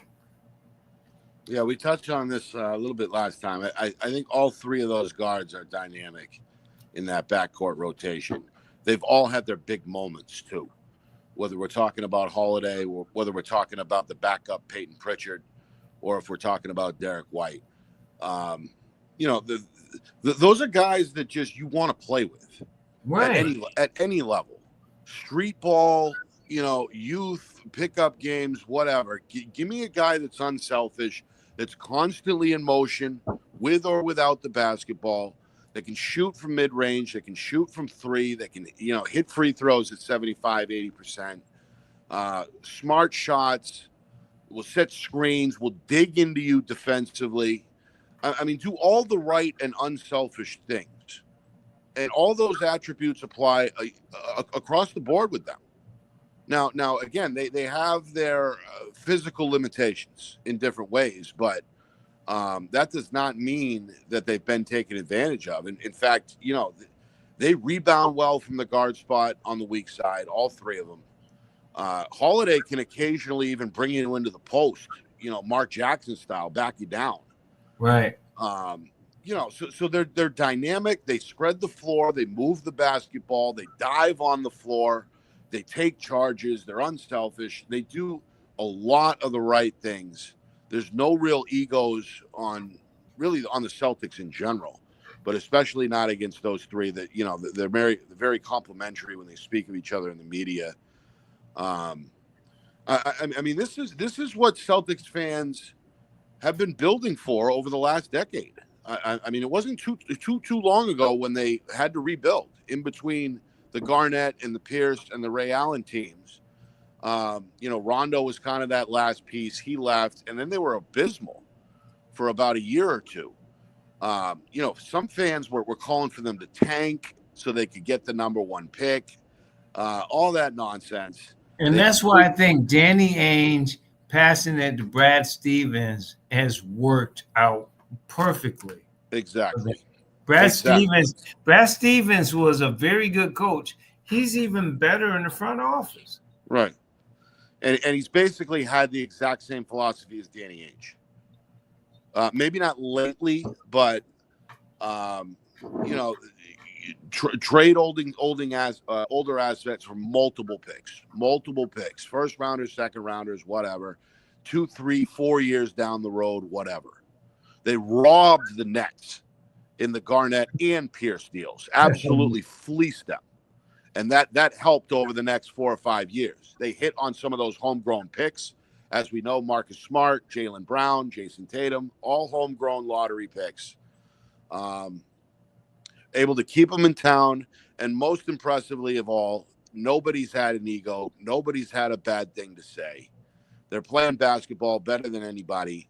They're the favorites. They've got a chance to do it back to back.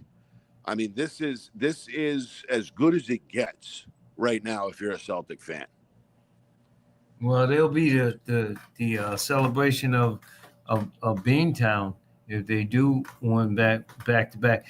Derek White to me can defend 4 positions at least, in my opinion. I think he can, and that's the difference between Austin Rivers is. They talking about the scoring. Derek White does it on both ends. I think that's the difference. That you're not looking at Austin Rivers and saying, "Oh God, he's a shutdown guy." But Derek White can shut people down. He can play defensively and still give you points on the other end. So I think that's what the difference for me is. Austin Reeves, LA, he'd be the 7th man in the Celtic rotation. Right. So that should tell you about the Lakers, where they're going. That should tell you about Boston. Like I said, painfully. But I respect. I've always respected. I always respected the Tatum Brown relationship because the media try to push. Oh, they need to trade. Well, they can't coexist, and he won the title. Right. So, I haven't heard anyone say that in a long time. Yeah. Right. Now, because Jaylen Brown is always humble to me. I mean, and Tatum sort of like, I'll just take it, whatever. They're just very, let's just go do it. Let's ball out. We don't have to do with anything else with that. Nick, as always, my friend, thank you for your extended time and your patience, and I appreciate you. I'll talk with you next week, sir. Sounds good, LA. Thank you. Enjoy the weekend. Thanks, Nick. And I should have asked Nick if he had about 14 brackets, but I digress. Let me ask the Saluki if he's got 14 brackets in the NCAA. That would be one, the other, my older brother, Gary Norris Gray. What's up, LA? How many brackets you got? I know you had. Look, Zero. no, Gary, you one of those. Okay, I'm just gonna pick the Sulukis. Zero. I don't care. I'm just picking. They ain't win. I mean, they can win, but you're one of those faithful, and I appreciate you for that. You're gonna pick your team no matter if Satan or whoever is playing. You pick Donald Trump, which we'll get to. You picking the Salukis over everybody. I got it. This is the worst Saluki year in 12 years. They were 4-14 this year. Terrible. Well, you know what? I think, like you said, and like our guest said, you're losing a lot of talent. Yes. Yeah, people. See, we used to get recruits from Georgia, Alabama, and Mississippi. We don't get them anymore because that far. That far? Yeah. Wow. Yeah. Yes. Wow. Back in the old days, we had many Georgia guys, Alabama guys, Missouri guys. You can't get that anymore. But you get them, as I quote, cornbread kids that come up to Illinois. Oh, big boys.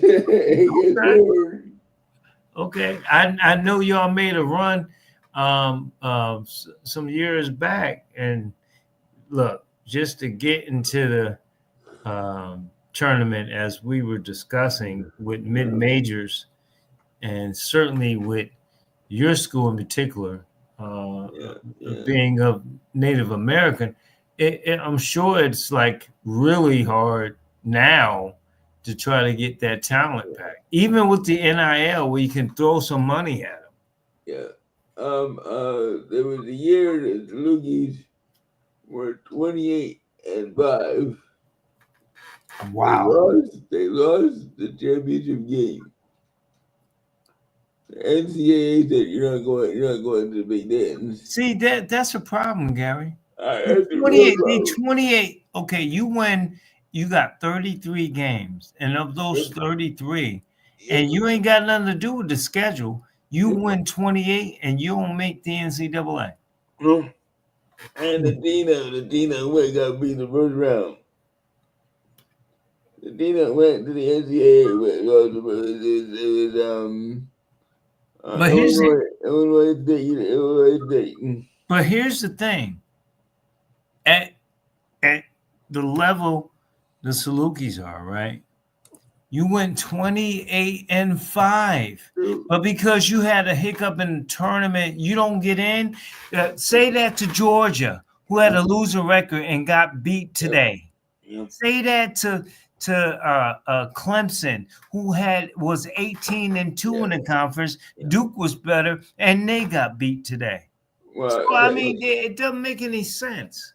The NCAA now is too big. It made no sense to have Berkeley, University of California, Berkeley, going to Rutgers and playing in New Jersey. It made no sense at all. It made no sense. And for those who don't know, Rutgers is in New Jersey.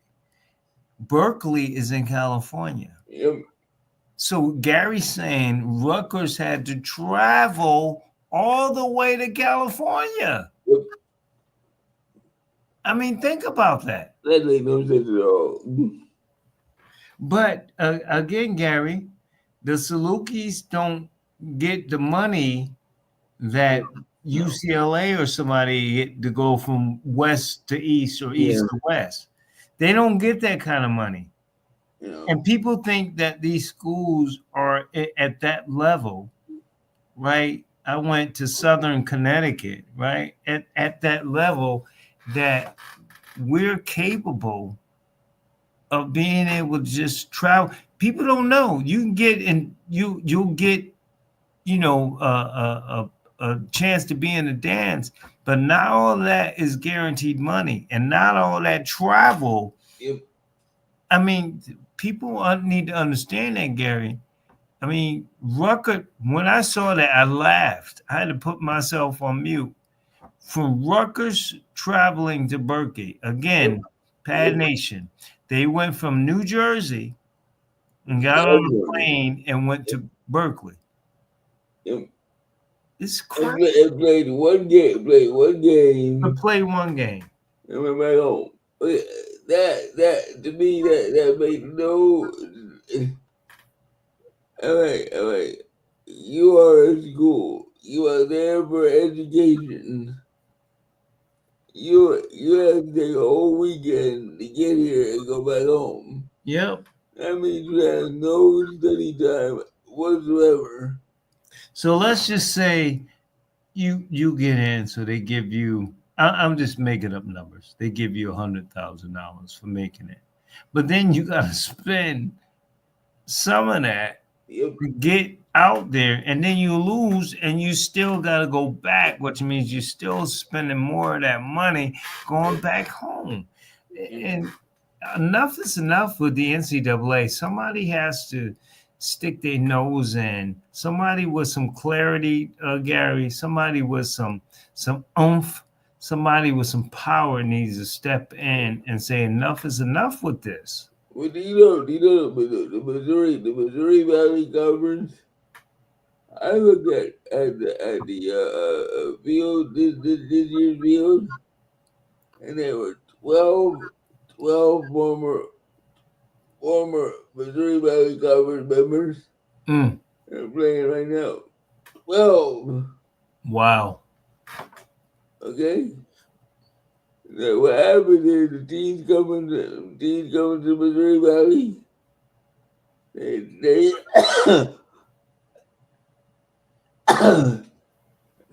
But do they need? But They do get they need? No, I was gonna say, do you, as an alum, and others that played there and went there, need to speak up individually in terms of schools, not the conference, but the right, schools? right. Speak up enough to make change, because change is always, I always believe change is in numbers. You got numbers, you can make some change. So Well, maybe the schools don't all do it and believe in it, but if you get 6 schools in the conference that believe in it, that's change. That's right, power. right. Well, the valley is between a rock and a hard place because they're in between the Ohio Valley, the Ohio Valley Conference, and the Missouri, Southeast Conference. And that's the problem. You got the They're OVC, champions. you got the OVC and the MVC right in the same vicinity. Yeah, yeah.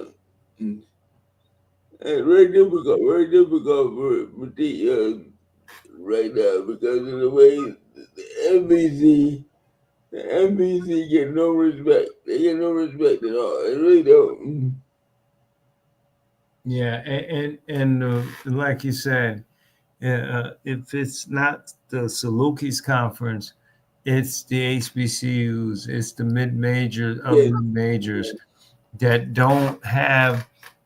Again, I'm not being naive to say that some colleges are making money. I get that, but if, if I think colleges and universities, Gary, have to be careful in what they sign up for. well, it's like Belmont. Belmont's always in it now. What they can? I mean, they've been in the tournament a lot. Yeah, but Belmont came in the Missouri Valley 10 years ago. Right, right, And nobody knew who Belmont was. I knew who Belmont was. right. You know, Yeah, it's a huge difference, and and to me, again, I keep going back to, um, you know, these institutions, that are making money, but the rich get richer and the poor get poorer. yeah, Like, well, that's America. That's America. That's the way America runs now. It's yeah, everything we do now. That's the way it is. yeah. The SEC, I'll be surprised if they get 2 teams in the Final Four. Maybe. Well, I'm not impressed with the SEC. I wasn't impressed with the SEC I'm not either. all year. They were not good. I think Florida is good. I think Tennessee is good. I think Alabama is good. Yeah, And that's it. that's it. Auburn is the number 1 seed, but they didn't show Alabama. Yeah, Gary, Alabama State gave them the business for a half and into the second half. So if you can't beat the lowly Alabama State, the HBCU, you think you're going to beat Duke and all these other schools? Mm-mm. And like I said, I know my guest said one thing, but Bruce Pearl, he's kind of, and you remember what I wrote about Calipari in Kentucky? Yes. Right. He's kind of going that route. Like, you better count your fingers when you shake. Yeah, man. That dude is going that route like Calipari. And by the way, Calipari in Arkansas, this ain't Nolan Richardson, God rest his soul. Yeah. They in the tournament, they were 7-10, I believe. Yeah. In the SEC, 7 wins, 10 losses. Yeah. So, but they're in the tournament. Well, no team should be allowed to go to the tournament if they're under 500 in their own conference. That's right. No team. You lose, you snooze. If you ain't got a winning record, keep your ass home, because you don't deserve. Everybody like the Salukis, 28-5, right? But Georgia, as a ninth seed with a mediocre record can get in the tournament. Yeah. See, that's what I said. Like I said, it's going to take, Gary, it's going to take somebody with a lot of power and a lot of patience and understanding to make this thing right, because teams, it's no way, and like Nick Nassar said, no school, I don't care how good, no conference, I don't care how good they are, should have 14 out of what, 16 teams make the freaking tournament. You leaving out the Salukis and the Central Connecticut's and the Yales, and Yale got in, and all that kind. You leaving those schools out, and so that's a battle we will have to put on the back porch, because on the front porch, Gary, and I know I saw your email. There's a lot we can talk about. We can talk about in the tonight and the days that go. But the guy occupying the White House just signed an executive order cutting Department of Education. And the reason why I brought that out, and the reason why I reached out to you, because it's not necessarily overly going to affect people who don't have disabilities. It's going to kill people with disabilities. I promise you. And here's why. Because if you have, and all the schools have, you have teachers that are teaching kids that are not disabled, and then you have teachers that are teaching disabled. What they're doing is they're maximizing classes by cutting teachers, and that's going to trickle down to the disabled people. So guess what, Gary? You got to go to the non-disabled. You got to learn with them. You got to learn with them. And this has been a slow progress, process the last 20 years. DOE has been trying to go do this for years, and what Trump is doing is just putting it forward now. This has been talked about for years, LA. They don't want to spend extra money on special classes anymore. They just don't. But listen, first of all, this country wants you to be poor and stupid. First of all. Second of all, they're already, Gary, they're looking at cutting the Disabled Act. Like they're cutting across. You can't even park with a handicap in certain places now. Yeah.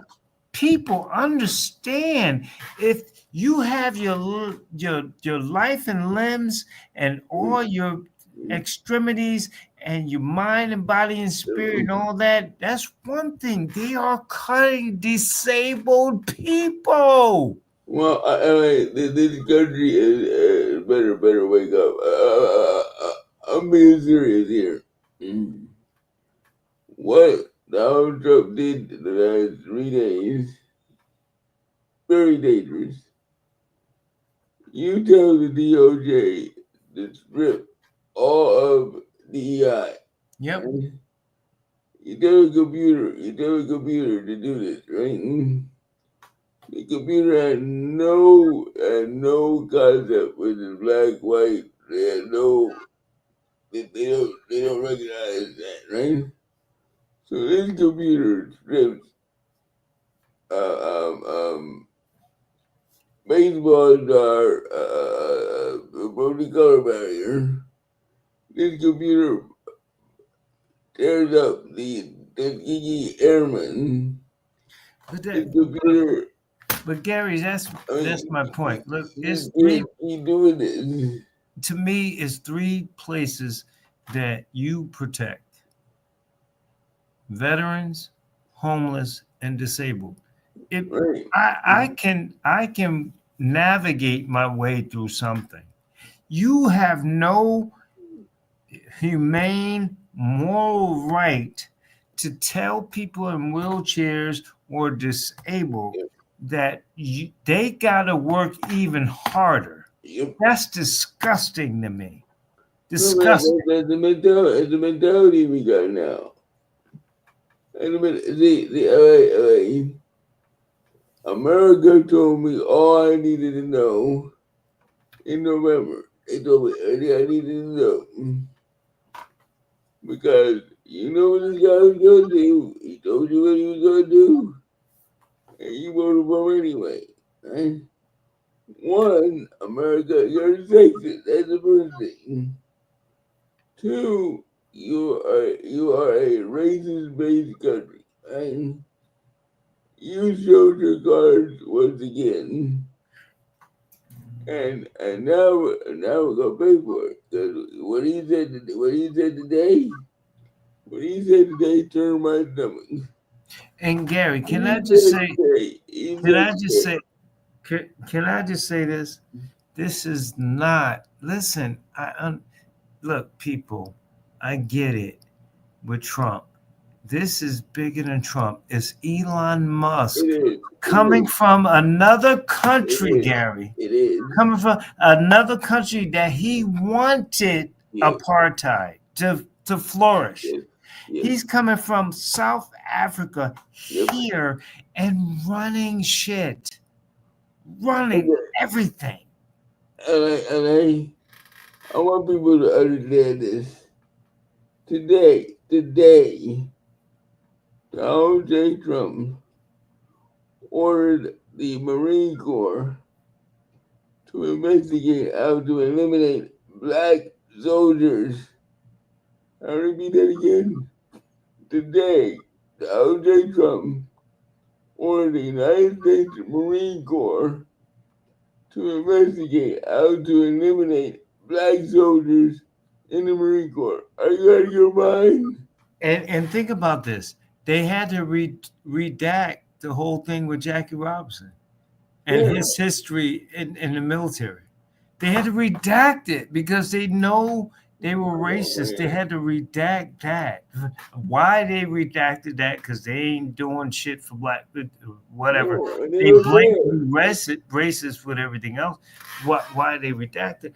But here's my point, Gary. My point is that this president is very dangerous, but he's only as dangerous as Elon Musk. People gotta stop putting it all on Trump and understanding who is the one that's controlling everything in the background.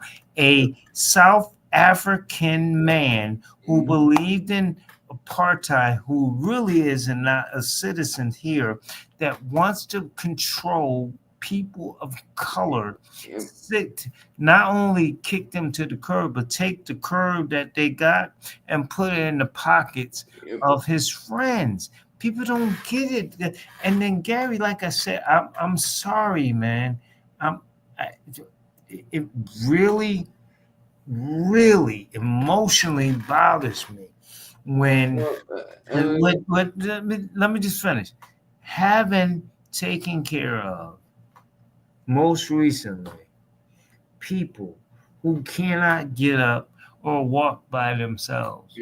This is personal to me.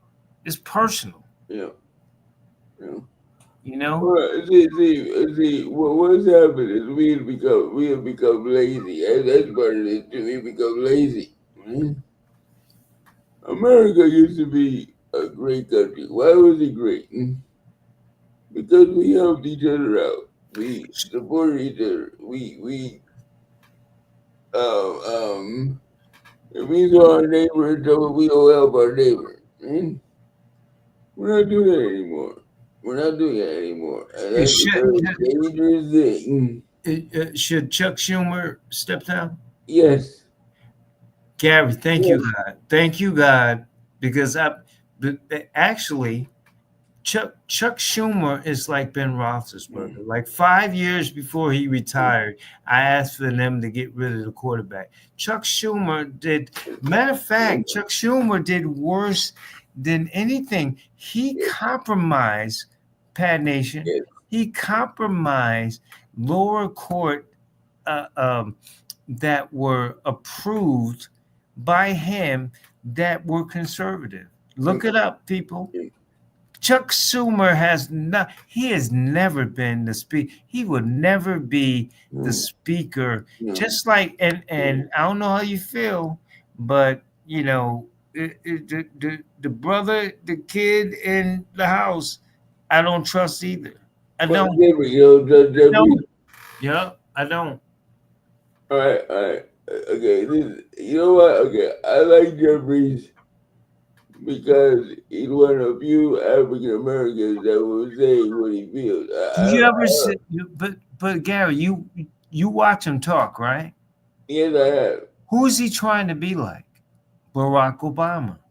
Yes, he is. Yes, I don't like that. I don't be yourself. I don't need you pointing your finger and the pauses like Barack. I need you to be Hakeem Jeffries. You are, yeah. But the Republican Party too. The Republican Party is mess too because they don't take responsibility. Somebody need to tell them you are responsible for part of this mess because you allowed this to happen. Right? Republican Party is not doing their job. Neither Democrats either. But the Republican Party is more than the Democrats. But I guess Gary, for me, is like who should take over the majority Senate and the majority House, and then B, if you and I are talking about Chuck Schumer needs to step down, it's chaos, and some people don't believe in House. 2026, they're gonna lose. They're not gonna win the House and Senate if they got all this foolishness going on. How they gonna win? The Democrats will win. This when you attack people's money, when you attack their grocery bill, when you attack their gas bill, his approval rating is still 54%. Yeah, but when it comes time when they go by that polling booth, you watch. Republicans better watch their back because people are gonna get real bad with them. But it's a difference between Joe White guy, middle class, making money, but not rich, but making money, as opposed to Joe White guy. Oh yeah, you gonna get me something on my 401k. The Joe White guy, middle class, may not be enough. Is what I'm saying. He may not be enough. It's going to take a team effort. It's going to take a team effort. As the America, the past 10 years have not played by a team. They play individual. And that's how we got Donald Trump. If we played by a team effort, Donald Trump would nowhere near the White House. But because we're individually thinking now, that's how we got in there. So then what we do? We individually thinking now, then what we do then to get to that point before 2026? Because if he wins the House and the Senate, all bets is off, bro. You know that. Well, we got to form coalitions again. What I mean by former coalition, you have the gay and lesbian coalition, you have the disabled coalition, you have the women's coalition, you have the Black Lives Matter coalition. Gary, can I just say something respectful for you? Harris had gays for Harris, Republicans for Harris, disabled people for Harris, Black people for Harris, the Divine Nine, which is AK and all, for Harris, all these for Harris, and she got obliterated. So why do, even if we and again, I'm living off your hope. Why, if individual we come together and we supposedly came together, then I really believe people say No, one thing. I think people said one thing and voted another way. But why would you think people gonna come together now? We ain't come together to get his ass out in the first place. but there's one thing that you're missing. One thing you're missing. Donald J. Trump got 31% of the vote, right? Right, right, Kamala Harris got 30% of the vote, right? 50%, right? right. 34% of Americans did not vote. Why? We should be asking that question. Why? It's your God-given right to vote. Why aren't you going to the polls? 34%. That's scary though, Gary. That's scary. It's 34%. average people win. That means that 34% of the people said, I don't like either one. Thank you. So what's gonna change? You had to, okay, Democrats had to put a person in place that they like. Republicans had to put a person in place that they like. See, right now, Republican Party is run by Donald J. Trump. No matter what he says, no matter what he does, it could be bozo the clown. It doesn't matter. Right? That's gotta change. Because Donald Trump is gonna run this party into the ground. And But he's still, exactly this party is gonna disappear if but he keeps gee, going like it's going. he's still got 70% of Republicans. Number one. Number two, he been cutting federal jobs all the way. He's still getting big numbers there. And then number three, if he's cutting Department of Education, that will probably be, see what happens. But if he's cutting that and nobody's doing anything, cut federal jobs, he's gonna cut education, which is gonna hurt disabled people. More importantly, why would like he's Teflon Don, like everything is coming at him like darts, and it's just bouncing off.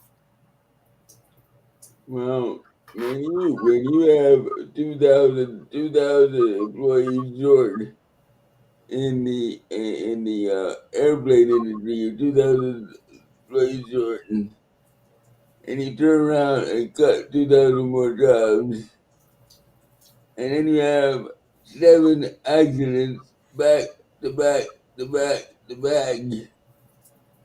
And think about it. We never had an airplane accident in 18 years. All of a sudden, we got 9 accidents in less than 2 weeks. Yeah. Like, you better think about that.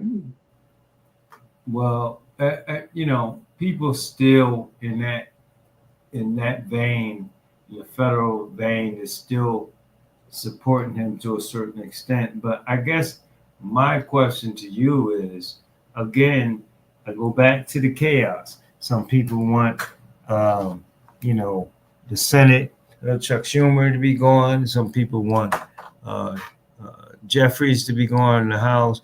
It's so much turmoil. How do Democrats come together in the short period, really a year and a half or so, come to a point to get this thing together? Because all Republicans, this is their selling point.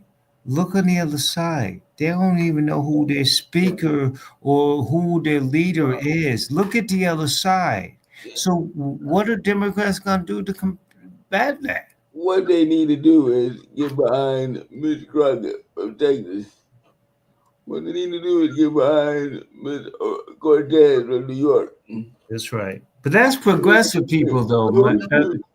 But gee, that's progressive people. That ain't center right or center left people. That's progressive people. But those two ladies are the future of the Democratic Party. Those two women should be the voice of the Democratic Party. Because what color are they? I know. You know what I'm saying? I know. I mean, we want the sisters to leave, but are we gonna we just lost an election with a sister? You know, and that's We, that. That's lost the warrior. We lost the warrior this week with yeah, Barbara Lewis Oakland. yeah. And this man signs you know, like I said again, I am no way close to being a Republican for a lot of reasons, not just my skin color, but just for a lot of reasons. But there's no way that you can say that they're disorganized and Democrats are organized. What I will say at the end of the day, if it's an AOC or Crockett in Texas, um, it's not about the Democrats. It's not about who's speaker and who's going to be the Senate at this point, minority leader. It's always, Gary, as you know, it's always about the people. And if 34%, as you said, 34% of people say, so then you got to get the people energized. You got to get. I've seen on the good side, I will say, I've seen and heard and read that in some of these town halls, that some people are saying, "Hey, I didn't sign up for this. You cutting jobs and this that and helping the." So we see a little bit of that little momentum that's going on. But at the end of the day, it's always about the people. It's always about telling Donald Trump that you're an asshole and you're racist and I'm sending you home. It's got to be about, Gary. It's got to be about the people getting out there and saying enough is enough. You have to, when you go up against a bully, right, in school, when you were up against a bully, what did you do? Hey, shit, I fought back. You punch him out, right? You punch him out, right? That's right. All right, this is what needs to be done with Donald Trump. He's a bully. He's a real bully. He needs to be knocked out. Knocked the hell out. Yeah. Right? Because he doesn't recognize anything else. He doesn't understand anything else. And here's the misconception. The misconception too, Gary, is can the left stop with the celebrities? It doesn't work. We don't care that Whoopi's on our side. We don't care about the house. It doesn't work. People don't care. Matter of fact, I think people go, oh, well, they got all the snooty Hollywood people. I'm going to vote the other way. You know, people vote. Listen, when I was in Florida and it was Bush versus Gore, and I walked into a gas station and the lady said, who you vote for? I said, well, I don't really get into who I vote for. She said, well, you know who I voted for? I said, who? She said, Bush. I said, why? She said, because, Gary, he looks like somebody I can have a beer with. Not foreign policy, not domestic policy, not anything. I can have a beer with him. That's where we are. That's the reality. People don't vote conscious anymore. They vote, oh, I'm AKA, so I'll vote, or I'm Mega Sci-Fi, so I'll vote, or because, hey, that president-elect is from my hometown or my home state, or stupid stuff. And so that's really the people need to get to a more formed union. You have three bodies. I mean, people, you know, these kids don't even understand politics or anything when it comes to that. They don't even know what the bodies are, and people are voting because, you know, they had the right color on when they voted, like stupid shit. And I think that's really where it boils down to. Yeah, the Taylor Swift group. Yeah, I hear you. I know what you're saying. So what we need to do is go back into the schools and go back to educating how our government runs. Right. I mean, our government. When I was in 9th and 10th grade, we had government classes. That's right. We had an hour of learning how the government runs and what it does and what it does not do. And you know, I grew up, you know, where you pledge allegiance. You did pledge allegiance to the flag. I didn't pledge allegiance to anybody but the Lord, my Savior.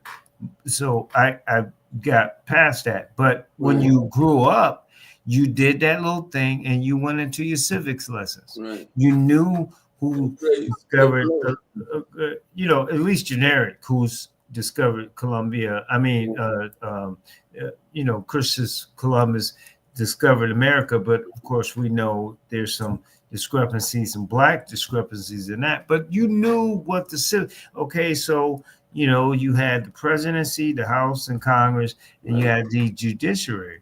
People don't understand that, and even when they understand that, they don't vote because CNN and MSNBC and Fox and everybody in their face saying, hey, this guy eats steaks at a restaurant, so you better vote for him or her. We haven't had her, but that kind of thing. I'm tired. I don't care. It's almost like watching the Super Bowl and watching the halftime.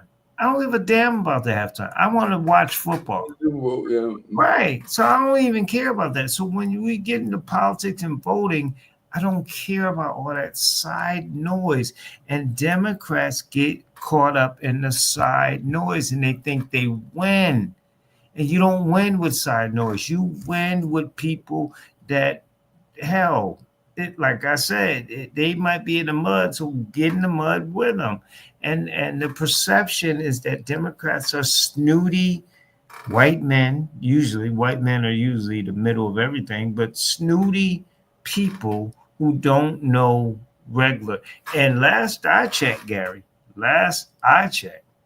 I know what it is to sweat a paycheck. Right. So if they call it Democrat snooty, I guess I'm not a Democrat because I know what real hard times is sleeping in my car, being homeless. You know what I'm saying? Like, so get back to that. What America needs, I said this 20, 30 years ago, America needs a legitimate third party. Thank you, Gary. And the reason why they need a third party is to make Democrats and Republicans become legitimate. I mean, it's responsible, right? Democrats and Republicans don't care because nobody's pulling their coattails. Right. Somebody say, hey, what are you doing? You can't do this. Donald Trump can tell you, go jump in the lake. And nobody will tell Donald Trump you can't never sweated anything, let alone a paycheck in his life. And here's what's crazy and laughable to me is that poor white people think he relates to them. He relates to them on skin only. He never sweated a paycheck. He don't know how to pick food over health care. He don't have to worry about that. And so, you know, America has been hoodwinked. I think it's getting worse, as you know, Gary, in the latest in the polls that he increased in young black people, he increased in Hispanics. I mean, what are we doing? Are you that stupid? That's what I want to say to people. I don't want to hurt their feelings, but are you that stupid? Are you that stupid? No. You have people have to have skills. You have to give people skills to do better, right? If you don't give them the skills, how they gonna know any better, right? And this is what Donald Trump knows. That's why he's after the education department.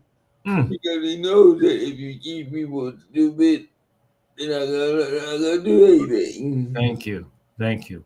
That this country wants us to be stupid and poor. Stupid and poor makes a lot of money. Jails, paying to get smarter with books and this and that, Right. and all of that. Stupid and poor makes money. That's what people don't seem to understand. Stupid and They don't poor care. makes money. And the sad thing is, and like I keep saying it, and Gary, you my uncle, and I'm not saying this for some reason, but it's one thing to come at some people, it's another thing to come at the people who can't help themselves. Yeah. Yes. That bothers me. Yeah. Well, senior citizens, kids, disabled. There are three groups that go after. And doing it on purpose. They're doing it because, look, when you have the disabled group, they have no political power whatsoever. That's right. Kids from the age of 5 to 14 have no political power. The And what they got, elderly from 75 up has no political power. and what they're gonna do is overcrowd the classes. Right. They don't care, disabled or not. We just got to get the bodies in there, and we only got one teacher every 25 kids, 30 kids, whatever. That money coming back in our pockets anyway. Everybody getting rich in that administration. Everybody getting rich in that administration. Elon Musk. Elon Musk is the most evil man I ever know because what he's doing is that number one, he's not elected official. He's not elected official. How can a non-elected official make rules with somebody else? And the Democrats once again sleep at the wheel to be saying, "You can't do this. You are not elected. You cannot do this." Now, if what Elon Musk would do, he goes up and you need to run for election office, and he won't do that because he's gonna lose. And I think you're spot on. The best thing you said all night is that we need a third party because they don't take us serious. They don't. No, They don't take it serious. They won't take it serious because they expect 86% of black people to vote Democrat. 80, 90%, maybe a little less, depending upon the campaigns and the elections and stuff. But it's always going to be around 80 plus or something like that. And that's disgusting that you can, remember, technically and quite honestly, we were Republicans before Jim Crow and everything. That's right. To be real about it. I want people to understand this. Between 1870 and 1900, we had more black elected officials. Preach it, brother. Ever before. Preach it. From 1870. And not only that, Gary, they had political power. They weren't cowards. They weren't cowards like some of the ones that are there. We had more prestige and more power and more legislative positioning in the years that you said, and that 3 decades that you mentioned. We had more black Republicans that were doing for black people, freed slaves, not free slaves, all this going on post Civil War. You're right. You're spot on with that. And in 3 years between 1900 and 1903, they were all wiped out. They were wiped out in 3 years by the Democratic Party. Hello, the Democratic Party wiped them out. Yep. In 3 years. Last question for you in both houses. Does Chuck Schumer hang on? And if somehow the Democrats win the Congress and the House, is Hakeem Jeffries going to be the Speaker? Okay, this is what's going to happen. In 2026, Democrats will win either the House and Senate. They win either one or both houses. Hakeem Jeffries will become the new minority or majority leader. Majority speaker. Yeah. And you know about fireworks? You're going to see real fireworks because Donald Trump, not like Jeffries, not because of who Jeffries is, it's because of skin color Jeffries. So you're going to see some real fireworks if Jeffries becomes the leader of the Democrat Party. I'm gonna enjoy this show. It's gonna be fun. And Chuck Schumer, I mean, you know, I don't. He's defiant. He's like, I'm not stepping down. Oh, he's good, though. Nancy Pelosi called him out, and He's you good. know, she's a bulldog, and she's gonna go down in history. She called him out. He's saying, No. Look, I might be old, but I'm with the new futuristic way, and I'm not stepping down. Does he hold his spot if they win back the Senate? No, he's gonna get fired. Who's going to replace him? Jeffries. No, Jeffrey's in the House. Schumer's in the Senate. Yeah. So I'm just trying to figure out how in the Senate he would hold his place if people in the House and the Senate are asking him to step down. Well, that's a good question. I didn't think about that. That's a good question. Yeah, it's gonna be interesting. Like you said, I don't have much faith and belief in Chuck Schumer. I never did when he took the job the first, but I never did. I was like, oh God, this dude, come on. And like I said, if people, Pat Nation, you do the research, he has approved more Trump-like, more right-wing, like conservative judges at the lower courts than when I forget the name. Obama. Well, yeah, but I was going to say the senator out of South Dakota or North Dakota that retired. He passed on, but you know he was in charge. Right. And I just don't see. I never saw that same thing. I thought, you know, he fits some of the stereotypes of some New Yorkers where you got to count your fingers when you shake your hands, and that's Chuck Schumer. So I just I don't. And I said, you know, some people think, so people don't kill me on that. I said some people think, but I don't think that he's the one that's going to take them to you know, the next decade. You know, Chuck Schumer is what, 80 something now, so yeah. We'll see what happens. Well, the whole party needs to get younger. Yeah, that's why I like the woman from Texas. I love AOC. AOC tells it like it is. Yeah. Well, easier said than done. I've been saying that for, like I said, I had the Roethlisberger thing going on. I've been saying for 5 years they need to get younger, and Chuck Schumer should be gone. But we'll see what happens. But again, the biggest thing that you said, Pan Nation needs to listen to. However, and hopefully the philosophy is right, and the understanding and the belief in terms of helping people, our people in particular, is right. But like Gary said, we need a third party. Period. Yeah, we gotta have a third party. Let's get on. Look, Germany has 7 parties. England has 5 parties. France has 8 parties.